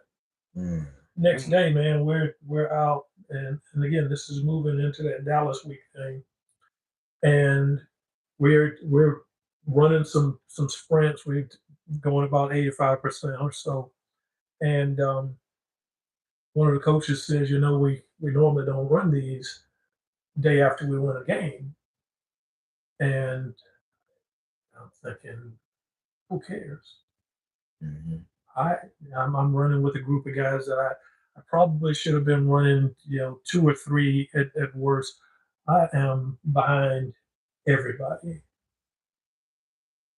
We make it to the end of the field, turn around, we're running hundreds, turn around, running back to the opposite end, immediately all behind. Man. So I start trying to at least stay up with the guys behind me. Oh, what in the world? I started, we're supposed to be going 80, 85% or whatever. I'm fighting as hard as I can catch up, can keep up, and the only time I'm in position to keep up is when we turn and going back the other direction. Right. And so about midstream, man, somewhere about rep 6 or 7, I can't use you in that position. Oh, oh, Lord, I am sorry. I am sorry. So I start trying to run harder because I know what I just heard. And it wasn't a teammate, it wasn't a coach. It was the Holy Spirit letting me know where I was. God couldn't use me in the pity party. Right. And from that point, and I tried to, again, I just tried to get back to giving him the best I have. Yeah. End of that week, we do the Dallas thing, and again, everybody's hyped because this is Dallas week, Dallas week. And when Dirty Al and Dirty Al back up again. Emmitt Smith is scoring, right? Okay. So he collisions Alvin. And again, Alvin Walton back in the day would have knocked somebody like this shoulder pass off, man. But he goes down. Okay. And I see that, and I hear, Walton's down, Walton's down. Here's what I'm accustomed to. Walton's down. They'll get somebody. I have become a sideline commentator. I'm dead serious. I said they'll get somebody. Dude, I'd be calling play-by-play in my head, and when I heard that, and I actually see Alvin, I literally spoke that. Walton's down. They'll get somebody. Defensive coordinator comes, stands up in front of me, and he's 6'3", 6'4", looked down on me a little bit, and he's stood right in front of me, big old dude. He says, Walton's down. You ready, babe? Who are you talking to? The Lord is my witness. Who was talking to? He said, ready for you. Why is this man standing here questioning me? What? Walton's. Yes, sir. Yes, sir. I'm ready. From that point, man, it was full scale panic. What? This is, Lord, this is the rivalry game. You know I can't do this. Why you set me up to do this? I mean, I just lost it. Yeah. Hear me. It wasn't that I didn't have experience in football games, but where I had gone as far as, again, the personal pity party and being in position where I get to tell both of you and remind all of us, God wants to use us. God wants to use us. God wants to use us. And for him to so graciously pull me back into, first, I'm running things. And evidently he does want to use us. Right. Now, am I worthy of going and doing that? Because I lost hope for doing it. Right. After that first game, I said, man, if I could have coasted 15 games and came home, I was prepared to do that. Right. Just we're on grass, so it won't be as brutal to lower extremities, so I can make it. And I can't tell you how many times I probably told myself that in 24 hours. I can make it. 8 games on grass, 8 games on turf, and it'll, for all intents, it'll be turf was different back then. So Yeah, it was playing on hard. the asphalt out there. Yeah. Talk about your book before we get ready to get up out of here, man. 'Cause this is a great discussion. Yeah, we this need a is part awesome. two to this, man. This ain't. Yeah. I want to, not hold y'all over here all night. Well, We'll this talk- is we'll good, talk all man. night. No, I just want to talk to you about your book, and I know my partner Queen. He want to ask you a couple of questions about who you decide who you want to bring on the 50. But I just want you to mention about your book and your mentor. Yeah, I got one thing. I got a guy out here named Rocky Sandrock McLean. You know him, Mr. Copeland? He said, Mr. Copeland donated me my first pair of cleats, Nike Baratos, size 9.5, playing at the Y, plus an autographed mini poster. I promise I thought those shoes gave me superpowers. Oh wow, that's a Rocky, good thank shout you. Ken Foreman. Foreman. That's my main Teammate. Danny boy. Teammate, yeah. Yep. Thank you, Ken. How about them jackets? They look good. That's good. Yeah, we don't want to talk about the jacket on there. Yeah, man. Yeah, them jackets look good. Yeah, They look good. That's on the 50 page. We got way more on my personal page, but I really enjoyed the and I try to follow, but I love my other eyes, so Can't see cuz. I'm having a hard time. But the elders told me this was gonna happen one day, and I didn't think they knew what they were talking about. I got the gray, I got the eyes, I got the whole deal now, so I knew exactly what they were telling me. Oh, you need to do it throw in some records, baby. Yeah, We trying to hold on to the hair, trying to let the hair go. Trying to hold on to the things, the very things they try to prepare us for as that you just live long enough. Yeah. Those things will come to pass. Come to pass, my guy. And they come That's to pass. a good thing, though. We've been living, man. Been enjoying life. Man, Mr. Copeland, this is a great interview. Great interview. Great nuggets out there. Part two to this. People always and I want to jump, but it was so powerful when we always as outsiders see, because we don't see the struggle, we don't see the grind, but we want to acknowledge the Super Bowl win. Yeah. Right. But we don't see the grind and the disappointments and the struggles and the no's and the cuts. Yeah. Through all of that. Here's the believer's lot, man. Yeah. We know again that God is in control. Yes. Right. So why does Job go through the series of things that he went through? I can tell you, we lose our daughter 2 years ago. Yeah. Thank you, man.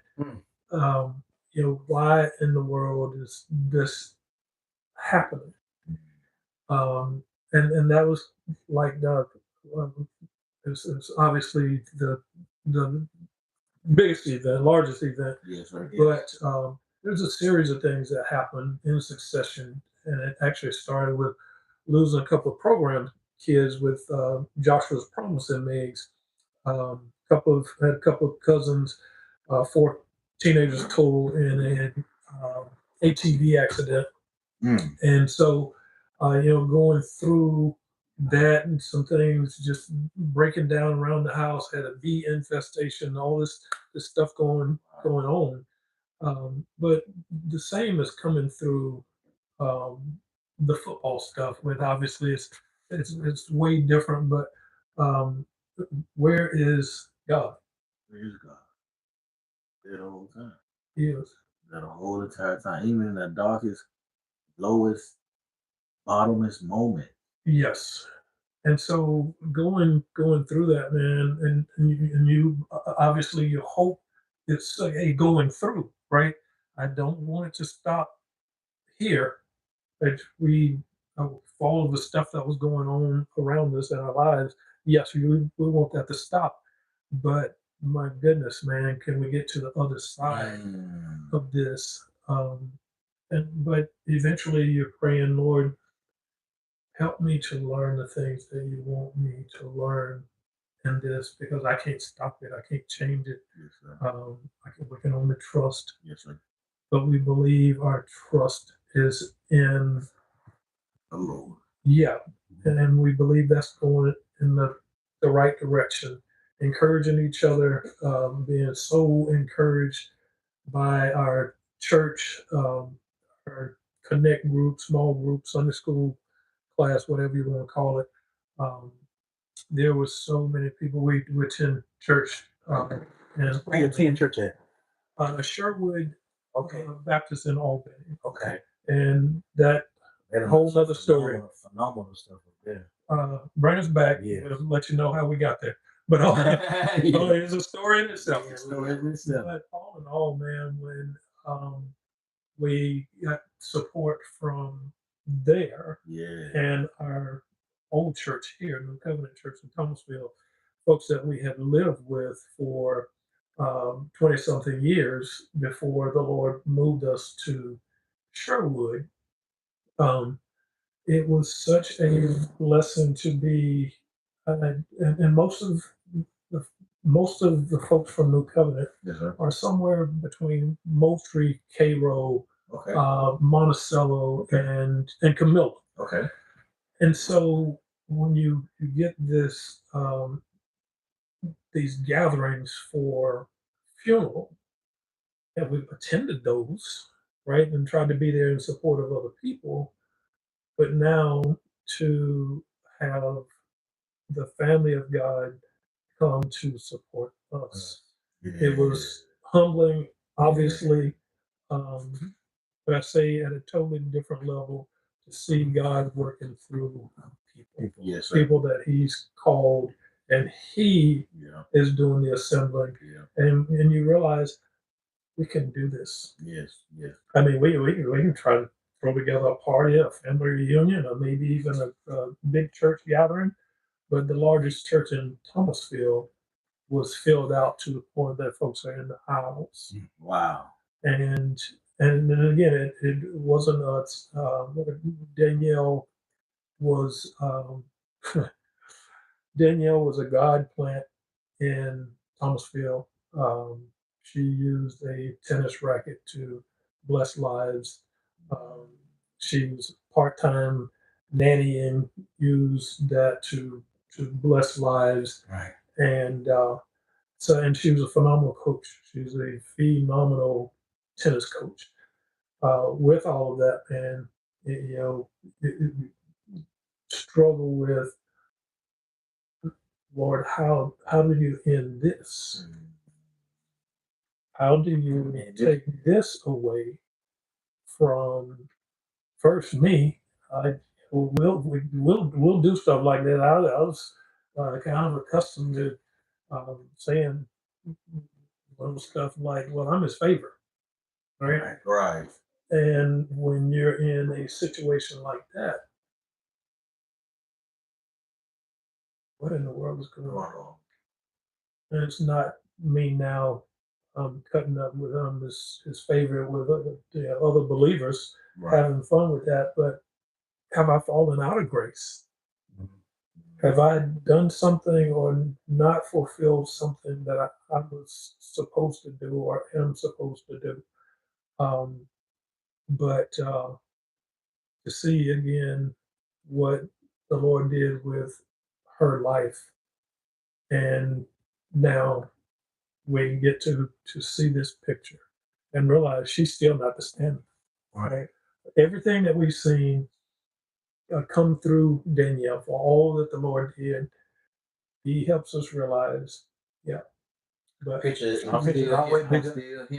Still him. And the picture's always bigger than us. He's bigger than us. Yeah. His will and His way gonna always be fulfilled, in regards to how we feel and what we think. It's about His will. No, that's so powerful. You brought me back. I lost my parents. I lost a brother 8 years ago, and it was a very traumatic situation because to me, we talking one day, and the next day you get a phone call saying that he got in an accident. Yeah. And then we get up there, and I believe too that brought a lot of stress on my parents. Just that trauma. Yeah. And you ask questions, and I don't sat and thought and cried. That was my only brother. I'm like, God, it's something that I brought to the table. What did something that look, if you obviously notice, I'm missing an arm. So my parents done got a couple phone calls of some disturbing news. I was in California at the time. And my mom and dad, they get a phone call that saying that I got in a motorcycle accident and I lost my mom, and they got lifelong and first Red Cross flew on the Cali.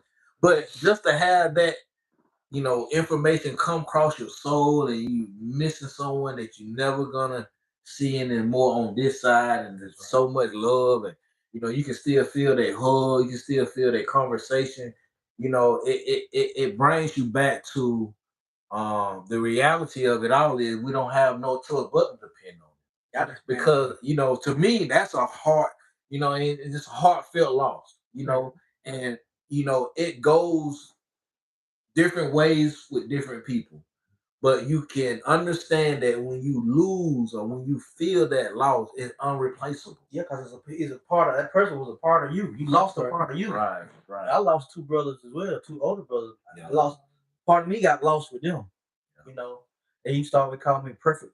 He want to be perfect, Pope. He got to do everything just right.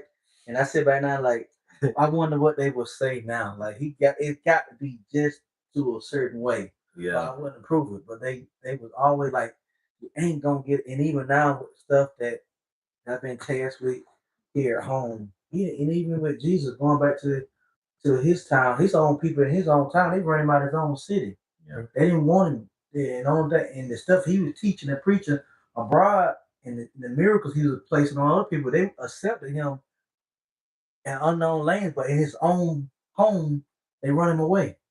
Repent. They ran him out of his own town, and I have to think about all the stuff that's going on in my own city. I feel like I'm in that same time in that time of the Bible now in my own city. Only about want to bring on change that's good, that's coming from a good mutual place. It ain't coming from a place of color. It ain't coming from a white place. It ain't coming from a black place. It's coming from a Christian spiritual place. Our teaching in the word, how to love your neighbor, love your brother, lay down your burden for your brother. That's where it comes from, out the teaching, out of the word. But then you go back, like we in a different time, in a time of in our times. We in different times. We in tough times of the times we're living in now. That people got to get on their knees and get themselves right, because we don't know when. When we do know it, that day is coming. We know that day is coming because we got family members that's already gone. You done lost a daughter. I done lost 2 brothers. He done lost a brother. We got evidence that day is coming. We just don't know when. But ye be ready. Yeah. I think you be ready by just being able to understand all your losses and your valley lows and even your mountaintops and your wins. Yeah. We all give it back to him. Give it back to him. We all praise him and say, God, I appreciate all the stuff. Me living a life 22 years with one hand. Yeah. Now, I would never dream of me living life one-handed. I promise you, I don't think nobody would I want to cut my arm off and try this thing one-handed. See how this thing gonna work. And you didn't know that was in your car. That's what? Yeah. I thought, I thought the man on, I was in the day. But look, you still and then, but I wouldn't change it for nothing in the world. That loss of this right arm, I would do it again. Now that might be crazy, but it brought the best out of me. It brought the best. Now it hurt sometimes, I can remember some times that I struggled tying up my shoes or putting on my clothes or even brushing my teeth one-handed, let alone put deodorant on or whatever the case may be, that people think is simple and you won't struggle. But losing your right dominant arm, your hand, and had to figure it out left-handed was it was some thinking. It was some traumatic time. Yeah. But I still owe it to God and said, God, I thank you for just giving me the wherewithal, the strength to endure. And I'm here now, 22 years later, and just still telling God thank you on even some days that I can feel like Lord have mercy. I have come up for some air myself. But Satan will get you when you at your lowest and you at your weakest moment and make you check out. Like this ain't worth it. This ain't here. This ain't worth it. Go do something else, because this ain't worth it. But then God remind you, like, my son got this. He went through the same thing. You got this. Like, he went through all that strife, all that same stuff on earth, living with his peers. Look, Queen, I gotta go back to it. Mr. Daniel was saying he gave that analogy about Job. Yeah. But I think about when the devil went to God and said, give me somebody. I ain't got nobody I can try. I bet he'll turn on you. I bet he'll curse you and die if you get rid of all this. And he said, well, have you tried my servant Job? But I had someone to give me this illustration of how God was so proud of Job going through the mess he was going through. He was like, that's my boy. I know you're going through, but you got this. I know you got this. And Job stayed the course. You see what I'm saying? And he didn't even question God in the midst of that. He like, God, why you? He cursing himself. I'd rather be an unborn, all of that. But God still saw it fit. He still had that grace and mercy. And I think that's what you was trying and what we all try to do in all of our things, writing a book, mentorship, even this podcast. We showing the gift that God have blessed us with to go out and to serve others. That's right. Serve others. And so me having one arm, right? I look at it in this way. God using me to show my faults. Everybody has. We got, but it just my shortcoming is visible. That's right. I can't go nowhere without somebody. But look, I'm one arm. You can't hide it. They miss it. But look, it's so powerful that people can look at that and get encouraged. Yeah. People can look at that and say, you know what? If he can do it, I don't even know his story. Yeah. But if he can live life with a smile on his face, why can't I? That's right. And so I use that as my ministry, as why I move with the joy, because it's a gift. Right. The word did not give it to me, so it cannot take it away. So I'm gonna walk with the joy. When I saw them pulling up, I was super excited. So I'm gonna have to calm down. I'm like a little puppy. Yeah. He don't text me. What you say? Yeah. He known to be the one that dragging in. Hey man, look at where you at? I'm coming. But just being excited about life, excited about what God is doing, and don't even know what the next, hurdle and hill may come. But just being excited to get up and say, God, I know you got in this moment right now. In this moment right now. In this season. And looking at Mr. Danny, I would have never knew this story that you shared, and I know everybody on her. Mr. Ricky Post said, "Hello, Danny from BBK. Love you, brother." Soko said, "Talk about it good, about the boast of face." Willie Duncan, that's my old classmate. Mr. Tim Hen said, "Danny Copeland, one of the greatest." Mr. Hen. Miss Linda Drew Johnson, Danny Copeland, a true legend and forever Johnson Ranch hero. Yeah. Flounder, legendary. It's probably your auntie, Shanae Ray, your niece, said Unc. SHANLEYRENNE.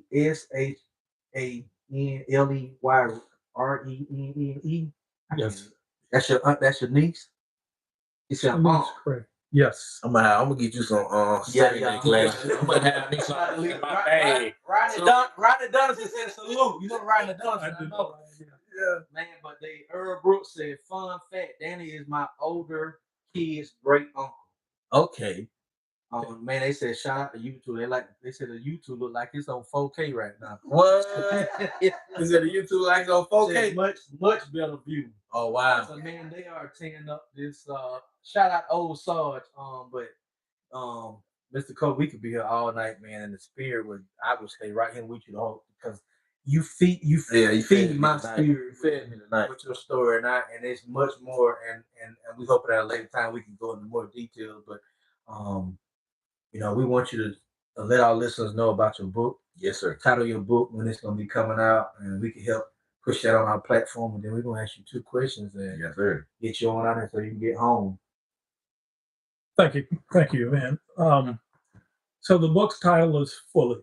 Right. And you guys as ministers again can probably see what that's about before I explain it, but it's about being a young pursuer that's in pursuit of the game. Again, next rung on the ladder, trying to make it to the NFL, not deeper into the game, but I wanted to play on Sunday. Mm-hmm. And I wanted to eventually be a champion in the game.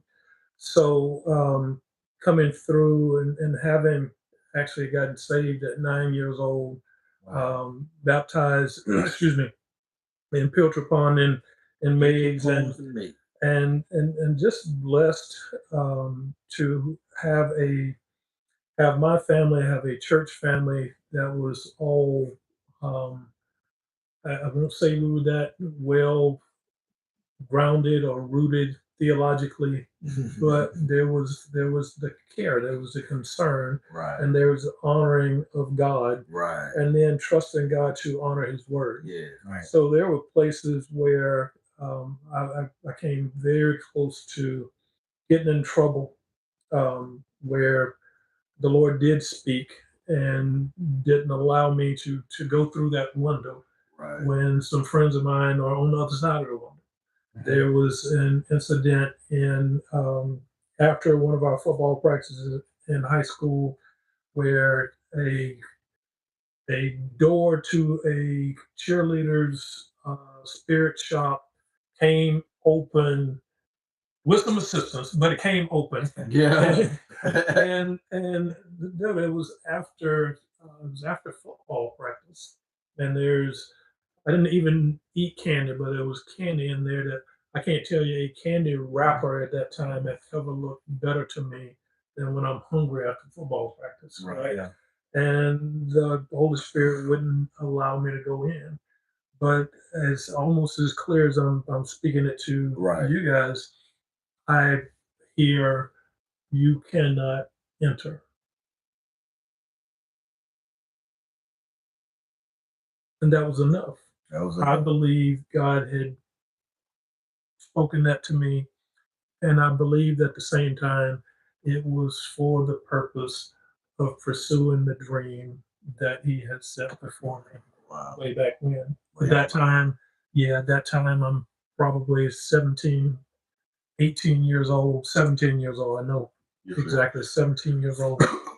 But there was place after place, man, where I did make bad decisions, where you go through whatever order of godly discipline, you understand and you repent and are hopefully genuinely grateful for Him having set you back on the right path. Yes, sir. College, probably not as fortunate. First couple of years of definitely the first year of college, you step onto that campus and everything is different, right? Right. And when I say different, stuff that my folks call sin and maids or at church, these folks call fun. Right. Yeah. And so, after some time of seeing that and thinking God's going to strike this campus, you're going to blow this thing up. I don't want to be here. Right. And then He doesn't blow it up. Right. Why is He not blowing it up? He is not blowing it up. And we start to do this. What are they doing? And they're laughing and they're having fun. No, you better stay away from that.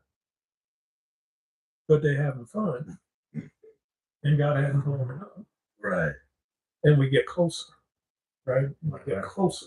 So I've heard Pastor Sherwood refer to that as a spiritual drift. Right? We're moving towards trouble as believers. Right. When we know we're in the right place, we're honoring God, and that's what we need to continue doing. But that curiosity now has been aroused, and so it is a major play of the enemy of your children's souls. You have two more daughters to go to college. Right. I want to encourage everybody, have those conversations, though we want to respect them as young adults at 18, 19 years old. We know the real deal, Right. but we want to respect them so that they can continue to receive us, but give them the whole truth. There's things that follow ungodly behavior that nobody wants. Nobody wants to deal with some of the things that we step into or can step into on a college campus. And again, if we're going to be truthful, as a daddy, man, the last thing you get that parents get those phone calls, Right. right? The last thing I ever wanted was a phone call. This is Mr. Copeland. We're sorry to tell you. Right. No, man, I'm going to do my absolute best with every child, every person that God sends my direction. I'm going to try to help them to see. Listen, what is given to you on the college campus as fun or something you should try because you are now an adult and your parents are not here. That's the starter kit language Mhm. to begin the process of lying to you. Step back, reassess that thing, look at it through the lenses of what the Lord has allowed you to learn up to this point. And when you see it ain't right, get out of there. Right. Go leave it now. So um and sometimes we the next person might need to challenge it because we get overwhelmed with the picture. I got close enough to get burned. It's, I hope that doesn't sound like I'm being chicken right here, but Right. I got close enough to be burned. I got firsthand um, scars Yes, sir. that I am quick at this point to share with our kids. Listen, let's take a look at that. Let's take a look at the potential of that. Is that what are the results of that what you want? When we talk goals, and I know you guys talk goals with your Yep. students. Yep. We talk goals. That's not what we talked about. That's not what you Right. told me, Right. right? So where do we see our goals in light of this 15 minutes of fun? Yeah. So yeah. Powerful. That's, Fully. that's real powerful. But fully. When it's coming up, you don't have a date. Release date. No, I Okay. don't have one yet, but as soon as I do, man, Please let us Let us know. know. Put it on our show and we put it around. Put it Oh on our yeah, podcast. I got some good news too, Mike. What's that? We got a web page being built, and we be able to put his book on the page, and they can buy it off the page. Oh wow. Once they get up and going, thank you. we had to put a link of your book on our page, and they can go on the page and go see all the previous episodes and buy merch off the page as well. Wow. Wow. I was more surprised with Dad dropping, but he ain't quite got it. He's still tweaking it out. Okay. So Okay. all the people the small businesses that donated stuff, we're gonna be able to put their stuff on the page. And they can buy directly from them off the page. That is awesome. Good job, Jeremy. Salute to Good news. Good news. But man, Mr. Dan, we enjoyed this show, man. And people on her, they shared a lot of time. A lot of people come in on her now. And this thing can go all night if we just Well, thank you, show, everybody. man. We don't great show. Man, you just bless my spirit and my soul. I'm gonna apply everything you said to me. Alone it being shared to the world on the 50 podcast, but Right. I'm gonna apply a lot of this to myself because we all got to go in that dressing up room and get stuff right within us, and we all every day a work in progress, trying to get a step closer to Him. Mm-hmm. So to where when this thing is all over, we can make it through them gates. Well done, You my blessed good me. and faithful servant. With the two questions we always ask everybody that sit there in that chair, planted on the 50 with the feet on that lovely CXC logo. These could be two males, two female, or a male and a female, but whichever one it is, it'd be two. And you essentially calling out names of people that we're gonna ask you, and we're gonna seek out them as well to get them, to invite them to come on to share with us their story, like you shared yours tonight. Who may they be? Obviously the story. Of course, you want somebody to top your story. No, man. Or just have their story. We've had lots of students. I cried with a lot of students. Right. Mackenzie Puckett Right. fits everything you guys are doing. And such a blessing, man. I mean, Kansas it's such a Man, we Her don't name's blessing. been mentioned before. Yeah. Put her down. Make sure we get up and you can help us out with that, Mr. Copeland. I will. And then our oldest son is writing music again. Okay. Okay. Wow. That's an artist. I like that. Yeah, the Lord is used this. I almost said, boy, use this Young man. Young man, Yeah. boy, boy came out. Continually, man. Again, I'm country. Maybe he can make us an intro song to the 50 if he's writing music. I will. Between the two of us, we will not miss presenting that to him. Yeah. But he now has. I'm not sure if that album's complete yet, but Okay. he has a new work that just dropped last week. Congratulations. Yeah. Right. We're spoiled. He works with us at the gym in Thomasville full time. He's also a natural coach, and also in the world of tennis, but just uses that platform, man, to bless people. You know, it's as we were speaking earlier, just talking earlier, Yeah. as we entertain God's purpose for us, the significance of the fall gets smaller and smaller. Yeah. The significance of this ring, other than being a connecting point, Right. and that's what I saw when I walked into here. This is just an awesome place of connection. It might not be with another believer right away. It could be with Satan's great grandson. Challenge for us is: are we going to be on point with him? When he opens the opportunity, have we stayed up to be prayed up so that we can be what God wants us to be when he brings us into the presence of other people? Right. So thank you guys for everything you're doing. I had to text one of y'all back last night when I saw maybe 8 minutes of the interview or the show with Will Winston. Yes, sir. Right. Last night, and Awesome. I got so excited. But again, Teresa had kind of prepped me for. There's so much potential in what you guys are doing. Yes, sir. I'm thinking, okay, so I want to see it. I probably should have watched Some of it. Yeah. And when I did, man, I thought, listen, these guys are taking life, encouraging people through the gifts. And I didn't know Will was in the world. Right.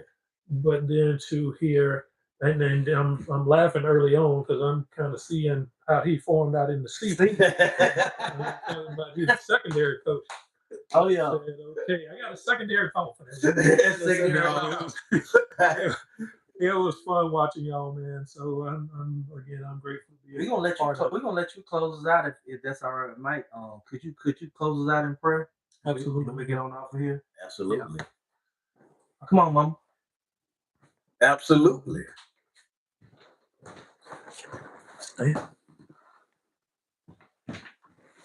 Absolutely. Yeah.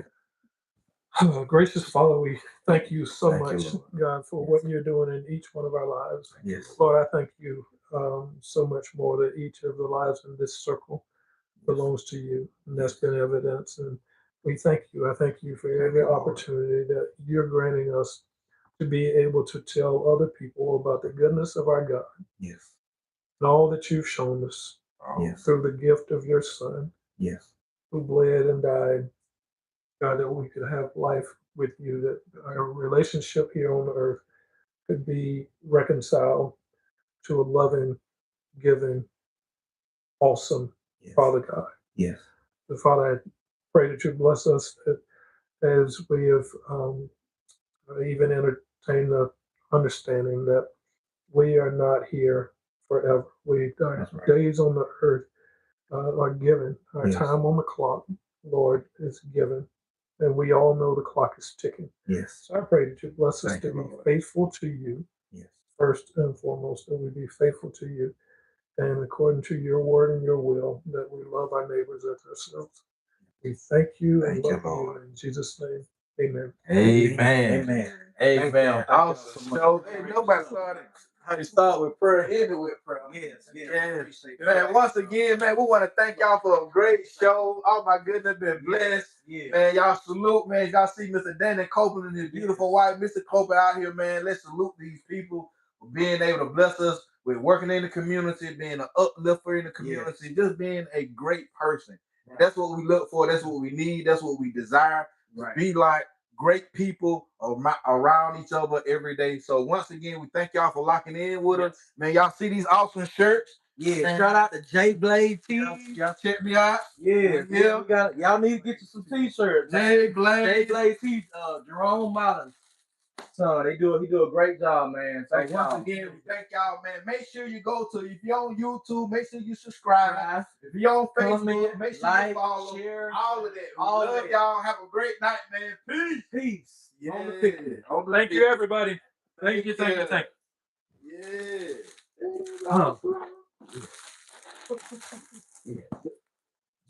You got good? So this is